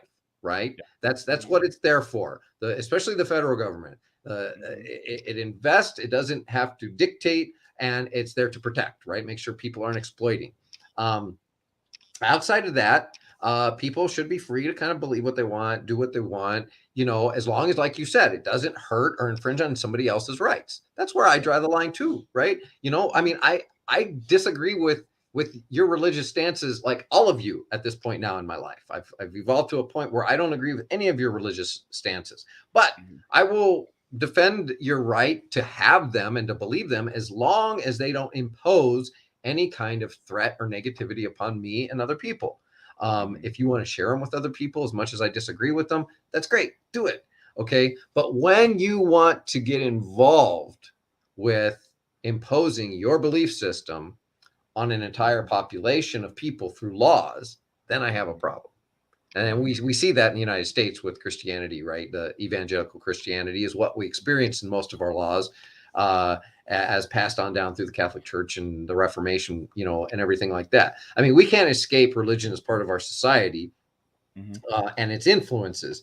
Um, and so when you quote the Bible, don't be ashamed of that, man. That knowledge is good, and a lot of the principles in the Bible and other writings. I haven't read the Quran, but I know it has. I've seen principles that have been shared from it.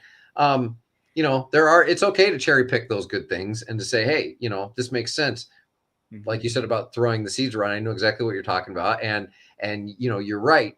Um, Somebody somewhere eventually along the way. I know people have told me I don't feel this way. Like when you spend 15 years humbling yourself as a mm-hmm, result of your alcohol abuse and everything like that, and part of your, really the success of your life is built on honesty and correcting character defects and things like that. mm-hmm, uh, Running for Congress was really hard for me, and I honestly mean that, because I didn't want it to be about me, but it has to be about the candidate, because that's who's running, right? And while I didn't want the campaign to be central about me and I wanted it to be about the members, it puts me out there central. Like Compton J asked about the skit show, and I'm a TV kid, man. I've always wanted to do a variety show. I was on it. I was like, dude, I definitely want to be on the writing team, because I yeah, always knew that would be fun, and thought sitting in a room making up shit and coming mm-hmm, up with what was going to happen in the skits would be great fun. mm-hmm, But as far as acting, I have silliness. I get silly with my friends and shit, and I do, like, not impressions of famous people, but impressions of people we know. Like I would yeah, like do an impression of you, right? And then people would laugh because it's close to you or whatever. Um, mm-hmm, and like so I have the goofiness to like do, and I always thought it'd be fun, but like I Yeah. don't really know if I got the guts to do it, you know. So there's Yeah. still that insecurity, that shyness, and stuff like that Yeah. that comes along with Mhm. being upfront. And somebody said that today about leaders, and it was in a tweet, and I was saying, you know, we support an egalitarian society where people are equal, and Mhm. uh, we operate off of what we call now is becoming more popular. It's called self-management, right? Mhm. Where like a co-op is owned by the democratically run by the group of workers. It's not just one person calling all the shots or two people Mhm. calling all the shots. All the Mhm. workers get to say, hey, on the big stuff, you know, I mean, yeah, there's day-to-day decisions that each department might make that everybody doesn't, you know, control. But for the most part, we accept self-management and this open democracy, more direct decision making. Mhm. But we as humans always elevate other people up to be leaders above us. Mhm. It's inherent, right? Oh, that person's so good at that. Now, it's okay when it comes to certain talents and skills, right? That person's good at basketball, so they're a better basketball player than me. I want to watch them Mhm. play basketball, right? Mhm. They're Yeah. better. They should play basketball, or you know, or they're better at playing the violin. I want to listen to that person play the violin. I don't play the violin. That other person plays the violin like shit. Yeah. They play it better. I want to listen to that person, right? But when it comes to constructing society, I think that always leads to disaster. Even Bernie, I don't give a shit. It doesn't matter who it is. If Mhm. you absolute power corrupts absolutely. And Mhm. so when you constantly the only person I would say probably was a leader who got it was well, I can't say that, but I mean he articulated it correctly. It was Gandhi. He said, Mhm. "There go my people. I must follow them, for I am their leader." Mhm.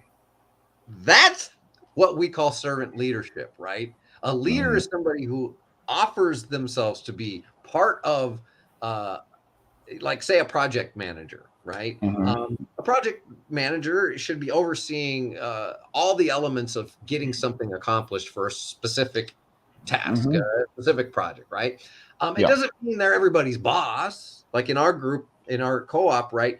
Everybody would possibly be a project manager if they took on a task to be, Mhm. and then everybody else would be their support staff, right? Mhm. But what does the leader actually do? How do they interact with the people? Are they shaking their finger, giving them assignments, or are they acting as support? Saying, okay, so in order to get this project completed, I need this from the writing staff, I need this from the, you know, production staff, I need Mhm. this from the marketing staff, and I need this from the who can do these things, and what do you need from me to get those things done? How can I help you accomplish those goals? That type of leadership, right? Being Mhm. involved, not just saying you're responsible for this or you get that done, or you know, this hierarchical leadership that tends to always fall downhill when it comes to responsibility and accountability, right? Mhm. And Yeah.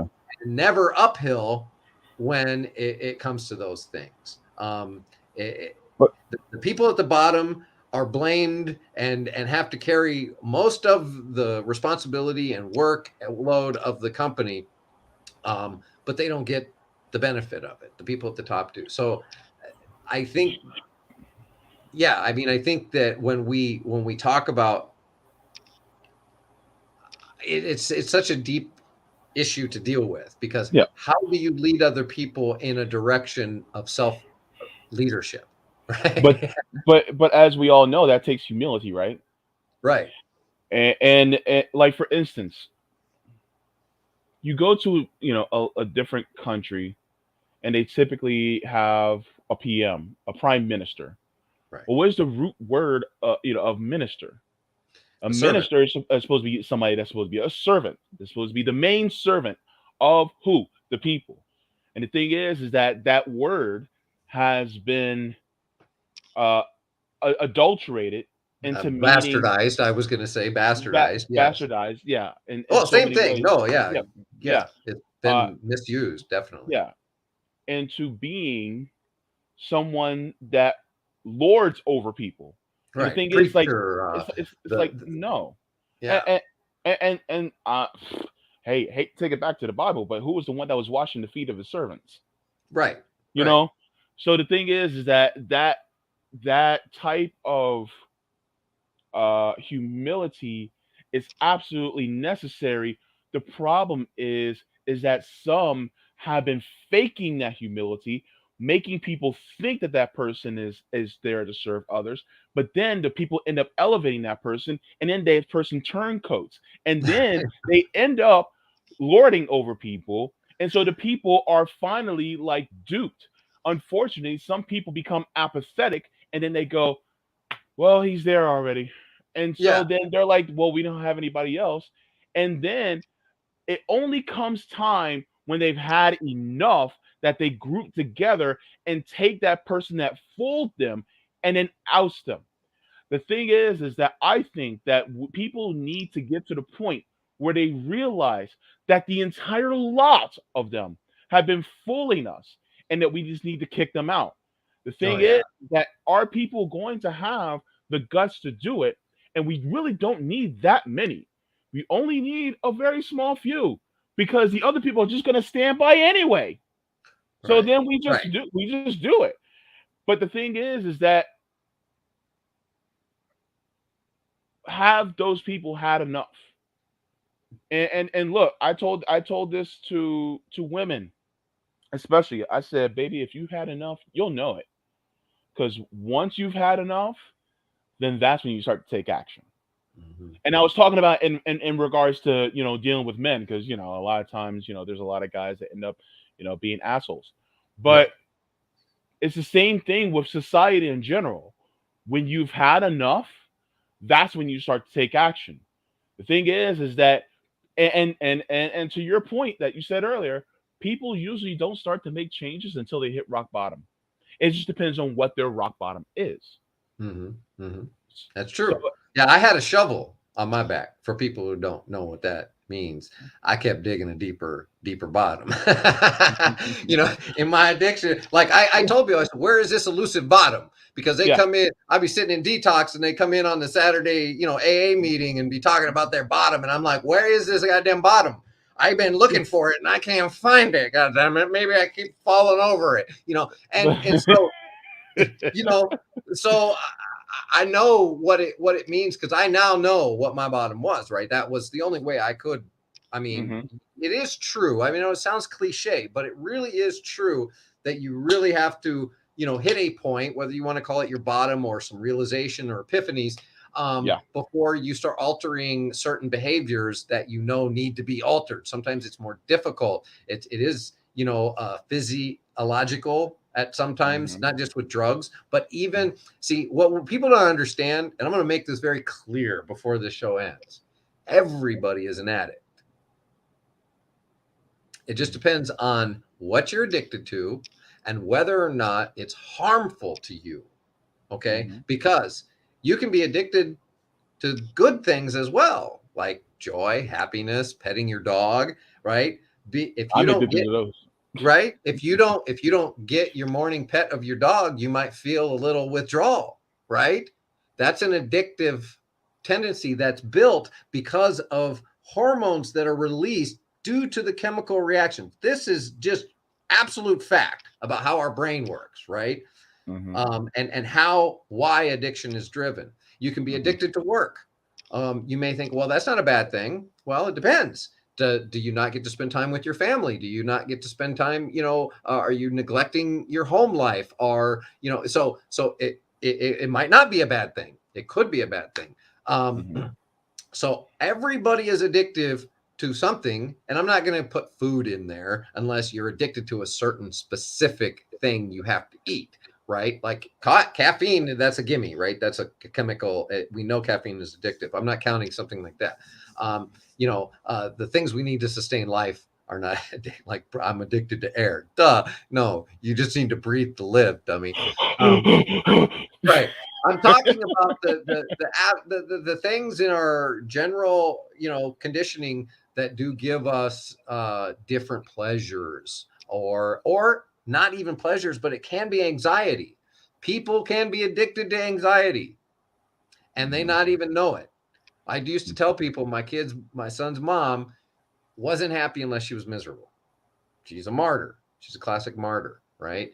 And if chaos wasn't happening in her life, she would go seek out chaos in a friend's life and become part of that drama, and help engage in that soap opera. And it's a common thing among people. And so when we talk about addressing this on a sociological level, we also have to take into account people's individual interactions and their belief systems, and how do you educate and plant those seeds with different people, because some people want proof of concept, right? Yeah. Show me. Hey, and that's what we're doing. We're like, okay, we're going to create an alternative. There's all kinds of socialist alternatives right now to capitalism, and people need to understand that. If you live in the New York area, drivers.coop is the Uber co-op, right? I don't know how much they're expanding, but they need help, right? If you use Uber, Lyft, you live in New York, people use taxi systems, things like that to get around. Use this alternative. The way Uber and Lyft grew was because people used it, right? So the only way that these co-ops and these alternatives are going to grow is if people use them. The same thing with any kind of worker-owned business. Start seeking those things out. Start talking to people about starting your own, creating the alternatives to capitalism, because capitalism will fall on itself. But we have to have something there as an alternative. People keep saying, oh, we just got to collapse capitalism. Wait till collapse the capitalism. Oh, let's tear it all down. That's great. But people still need to fucking eat. Okay? You start taking away those things. And I say by you, the people who say, let's tear it all down, you start taking away those daily sustenance needs from that third of the population who's not doing shit right now. And you're going to be the villain. Your system of alternative theory is not going to matter to them when they're trying to feed their fucking kids, and you just ripped it out of their hand because you said we have to tear it all down without giving them something on the other side. Mm-hmm. So for all of my activist friends who are ready to revolt, I'm with you, but we have to collaborate and build those alternatives out. We talk a lot about mutual aid and things like that, right? Which is a basis for giving people support through this system. Okay, but the problem, and I don't mean this as a critique, but the problem with mutual aid is it's generally supplied by people who need the most too, right? So it's just people who have a little bit extra are trying to help the people who have nothing. I mean, isn't that really where most mutual aid comes from, right? It's not really coming from the people who have a lot, because most of those charities are, again, and you see in my bio, there is no need for charity in a just society. I think any leftist socialist understands that charity is a result of the upper class, the rich elite class, creating crumb, portions to show you how good they are. That's what charity is, right? If we don't have homeless, we don't have people starving because we don't have an inequitable system, then we don't need a fucking charity, right? And I'm sorry, but we don't need fucking charity in a just society. So when we talk about mutual aid, really, that's just poor people helping other poor people. And that's what, I don't mean it as a critique. I mean it as, that sucks, that's where we're at, is that we have the people with the least amount of resources turning to each other to try to help fix a broken system that we're all being oppressed and victimized by. Yeah. But the question then would be, so then what is the other option for those of us who have little resources that are trying to help people who have none? It's like, what other recourse is there? No. That's why I said it's not a critique. It's not a recourse. I mean, I'm just saying. Oh, you're basically saying that it's unfortunate that this is how it has to be. It's not a critique at all. I'm saying it's unfortunate that the folks with the least resources are the one, because we're the ones that sit in that position, right? So we know that the people need help, and we're like, the rich who are giving to charities, and they're doing their little part, or they're going to galas and dressing in dresses to say tax the rich. What the fuck did that do for anybody? You should have been outside, goddammit, protesting with the people protesting the gala. That's the statement you should have fucking made instead of joining that. I'm sorry. That totally pissed me off. I don't care what people's side they're on or where they think they're at politically. I think they're letting people down. And I think they're jumping and joining in the political theater that they ran against, God damn it. And Yeah. it's pissing me off. I'm sick of it because I ran with them. I didn't win, but I don't know. I'm pretty goddamn. You're the one that called me based, and I actually had to look that up when you called me that to make sure I knew what it meant. And then I found out the history of it, which was pretty cool, where it came from. But I just often wonder about myself. If I got elected in 2018, would I be joining with the squad and the other newcomers in 2020 in let's give Biden a chance and let's work with Biden because my like I don't even have words for it. Like, what prompted them to do it? My questions are they being offered something like, did Nancy Pelosi sit AOC down and say, listen, goddamn it, I'm going to be out of here in a few years. If you just shut the fuck up, then you'll get to do whatever you want after this. Just let me finish riding my ride. But if you fuck with me, then I'm going to make your life a living hell, right? Because that's what Nancy would probably do. So, I mean, is this what's going on with them? Or are they actually falling for it? Because I don't believe I would fall for it. I would, however, understand if somebody cornered me and said, listen, you little motherfucker, if you don't show up, then I don't know. I probably wouldn't stick around because I wouldn't be able to handle that. But I don't know. Look, What do you think is happening to these people? I don't know, but you know what? I don't put anything past these people because I looked at JFK, Dr. Martin Luther King Jr., and people like Fred Hampton. I just want to get to this super chat really quick. Thank you very much, by the way. Don says co-ops are better for the workers involved, but co-ops and MMT won't solve the problems of capitalism. The state, representing the people, must own, control natural resources and finance. I think that's ultimately what our Well, goal. I think he should have probably. I would have to disagree when you say MMT because again, MMT is an explanation of how things work. People have Yeah, got to stop with this idea that it's political theory. It is not. It is yeah, monetary explanation. So it explains how money is created and hmm how money gets dispersed in our economy, whether you like it or not. It doesn't make headway. Now, I said before, MMT activists will suggest that because money is created by our government, that it can spend in ways that are not limited by the pay-go system and everything like that. Now, hmm when you say the state representing the people must own, control natural resources, MMTers, people who understand finance, don't dispute that. Things like maybe the internet could be hmm nationalized. There's nothing just like school, healthcare.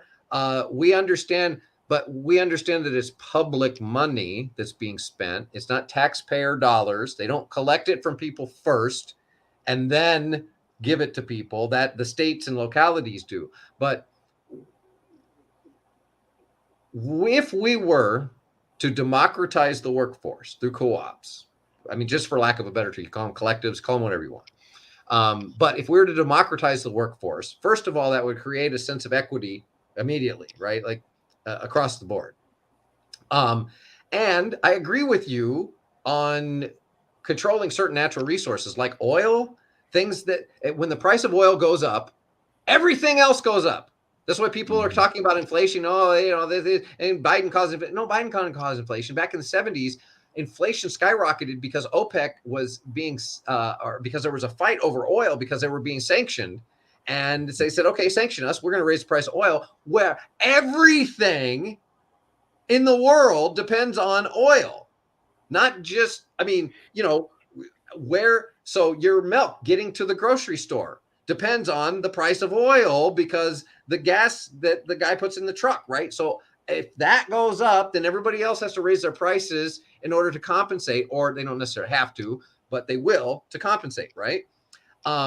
So owning something like the gas reserves and maybe compensating landowners fairly or something like that, or whatever would be fair, absolutely, I agree with. Other things that are of such public purpose, such public influence, should be left up to the public. They don't necessarily have to be turned over to co-ops and things. We're talking about like private business, like making clothes, anything that, I mean, I don't particularly, if you want to make clothes a public purpose thing, you can. I don't particularly want to make my own clothes. I would like to buy them. So if somebody's making clothes, I would be willing to buy them from them. But all MMT, again, MMT doesn't propose to solve any of capitalism's problems in the sense that it is just merely an explanation of what is happening. This is how the economy fucking works. You can't argue with it. This is where money comes from. And then people, based on that knowledge, they then say, okay, if this is really the way it works, and it's not the way that the politicians have been lying to everybody their entire lives, that your taxes are going to go up if we pay for Medicare for all. If we raise Social Security, we have to raise taxes. That's a fucking lie. That is not true. Okay? Because the federal government creates the money. That's the very baseline of MMT principles when you start looking at it, is first of all where money comes from and where it's created. And then you can start looking at what kind of fiscal and monetary policies you can implement in a society that you want to have just. Yeah. Right? Thanks for the explanation. Yeah. Yeah, I really have nothing to add to that because you explained it quite succinctly, actually. Thanks. It actually gave me an excuse to use the word succinctly, by the way. So oh, by the way, Eric T, just to let you know, can you send me that email again about solutions again? Because for some reason I just didn't get it. So if you can resend the email, I appreciate that. Yeah, and see, like something like this, for instance, is exactly what I'm talking about. If Kellogg's and if unions, and I don't want to dog on the work of unions. Again, this is not it is a critique of their current status for the workers. Okay, unions should be fighting for worker ownership. You say, well, what about all the money that the owner put into it? That fucker didn't earn all that money. Ain't nobody in their life earn $1 million goddamn dollars unless they 50 years old already. Okay. So, I mean, he put $1 billion into starting this company. Where did he get that goddamn money? He got it from some banker that he rubbed elbows with because he's a family, because it's privileged, because there's all these mechanisms. They didn't get that money from anybody. So here's my position on companies and their investment. Okay. At some point, that company has paid back all of its initial investments and started turning a profit off of the backs of all the workers that it has employed to that point. So at that point, those workers have invested enough of their labor to have a right to ownership, a fucking right to it. They don't have to ask for it. They don't have to beg for it. They have fucking worked for that right of ownership because that company is turning a profit above and beyond the initial investment of whoever. I don't give a fuck if it's shareholders. If they're getting a profit from their investment, they're getting it off of the backs of the workers. Now, at that point, the workers can demand a hostile takeover of that company and give a fucking parachute package to the owner for whatever, I don't know, whatever the valuation, equals to, and say, get the fuck out of here. Or you can stay on as an administrator at our newly structured layout where administrators only make at most, this much more than the common worker. That goes for Kellogg's. It goes for fucking Amazon. It goes for all of these places that have unions or are trying to unionize. Is the purpose of the union should be a hostile takeover, not to be a political faction for the ownership to tell the workers, no, we're not going to give you what you want. They just turned down at Kellogg, a 3% raise that they basically just shifted money. They admitted to it in a document. They shifted money. Don't worry, it's not really hurting us. We'll shut them up. And then their CEOs, I mean, they made like $3 billion or $2 billion in profits. Who the fuck made that profit? Where is that profit going? It's going to share. Who? The workers have been working 7 fucking days a week, sometimes 8 shifts, and there's $2 billion in profits, and you're not going to give them a 3% fucking raise? Time off? Hire more people? What the fuck is wrong with you? So I'm sorry. When it comes to what unions are fighting for, I believe at this point, while they're fighting, and this is private sector unions, just so you understand, public sector unions are basically political lobby groups, right? Because the public is paying for like teachers, public unions, whatever, right? And so the purpose of the union is to lobby politicians, basically, or maybe the people who support the politicians, to raise their wages, give them benefits and everything that they want. So a public union based is basically a political lobby group. And then in the sector of private labor, they act in that same capacity, but really all they're doing is upholding the capitalist system by begging for crumbs and allowing the owner class to maintain their ownership until they actually start. And again, that's not to say unions haven't done a lot. Please, I don't want to see the fucking tweets. I know, that's not what I'm saying. It's not that unions haven't come a long way fighting for labor rights and the weekend and 40-day work weeks. I understand all that. That's not the point I'm making. The point I'm making is that unions in their current capacity are working with the owner class to uphold the owner class system of capitalism. They are not working to transform the work environment into a democratized workplace that's owned by the workers. That's my rant about that shit.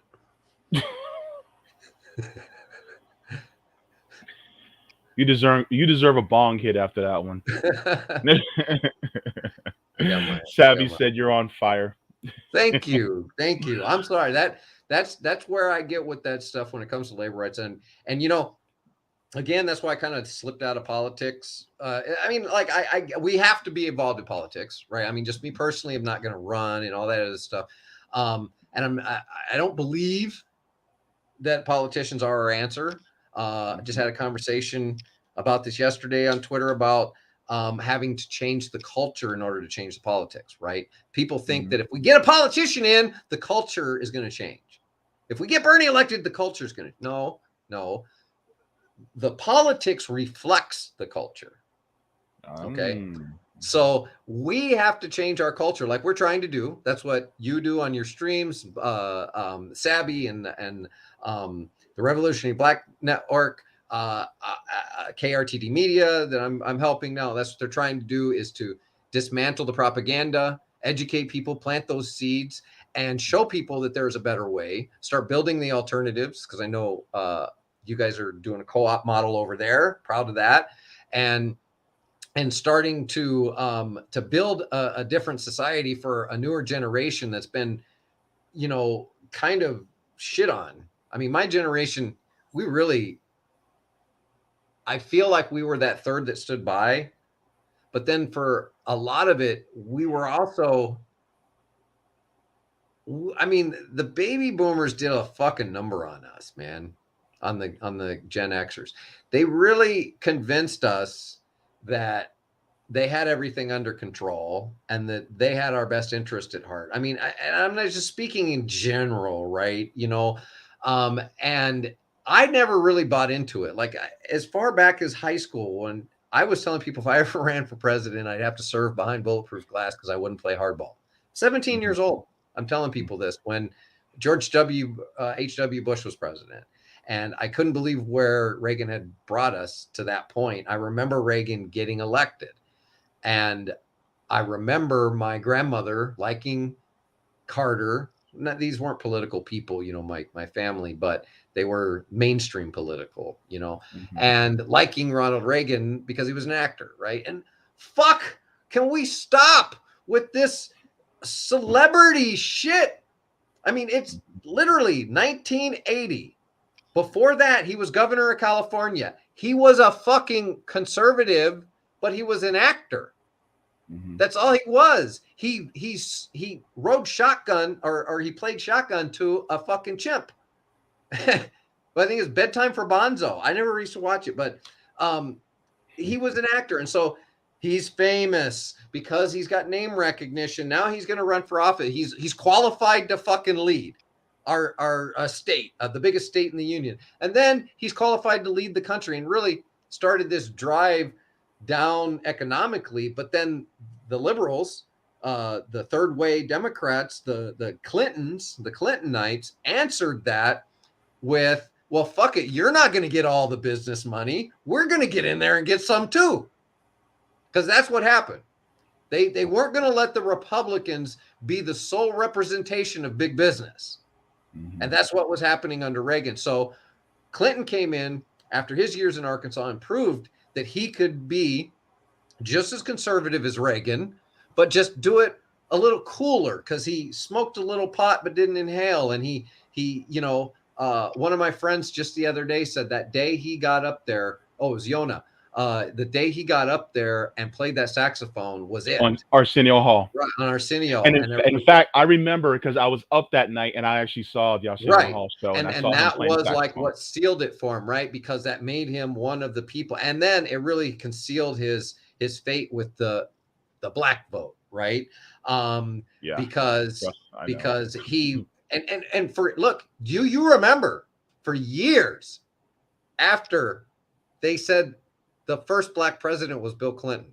Yep. And remember hearing that? And a lot of comedians push that propaganda too.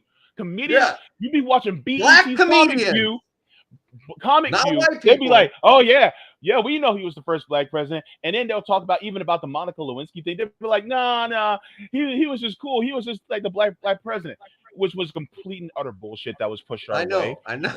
But we're just like, what in the hell? I mean, are you kidding me? This guy?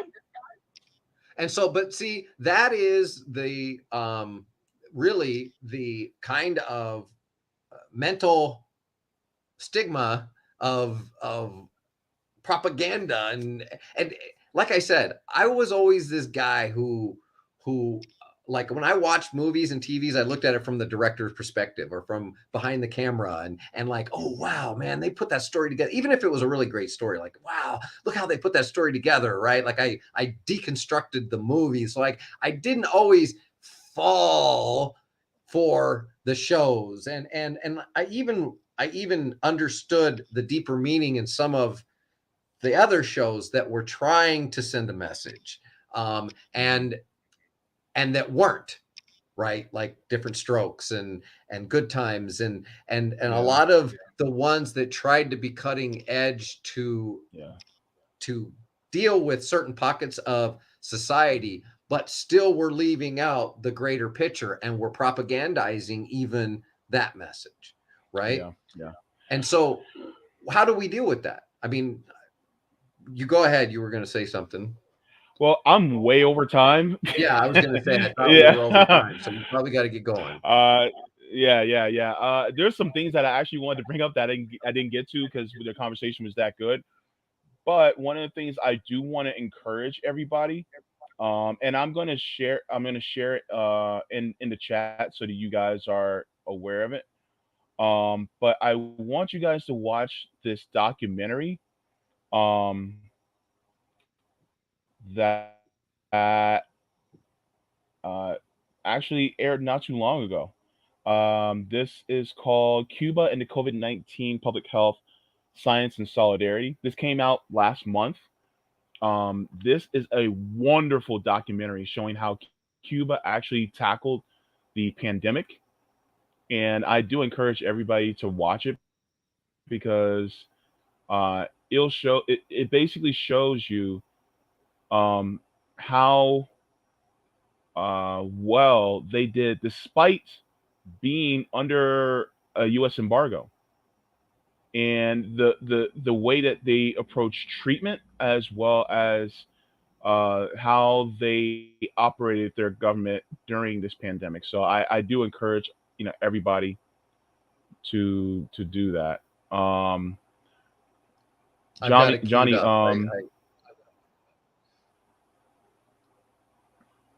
so if anybody is curious, where can they find you on social media? Just my name. It's always the same everywhere. No underscores or gaps. Okay. I mean, if one of the things I'm working, I'm a business consultant after I was a general contractor, I didn't get into all that, but I started doing web development, you know, Mm-hmm. and web consulting, getting your web presence, like, you know, social media, what's best for each business isn't always the same, that kind of stuff. And so I started doing business consulting. And so I work Mm-hmm. on, like, you give me an idea what you want to do, and then I start putting the steps together. So I come in like an operations consultant, you know, how to get things going. So with that, if anybody's really interested in like how to go about starting a co-op, you know, I'm a founding member of my co-op.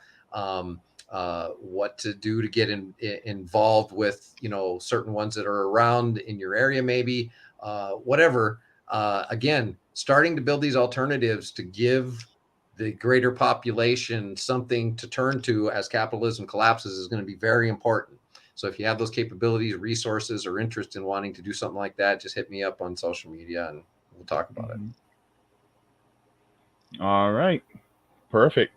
Thank you so much. Um, just to let you guys know, if you guys would like to come to over to my channel, I always stream Tuesdays live at 2 o'clock p.m. Eastern Standard Time. If you guys want to go on to the JB Font channel. Uh, and by the way, I also have to have you on my channel, by the way. So I'll make sure to bring Cool. you over on there too, because this was we got to continue our conversations because they're really good. Um, I appreciate that. Yeah, and you guys, you know, I love you, man. You know, I love you. You know, I love what's going on with the mhm, network and all you guys over there. And it's important because the biggest threat we have is the propaganda that people believe.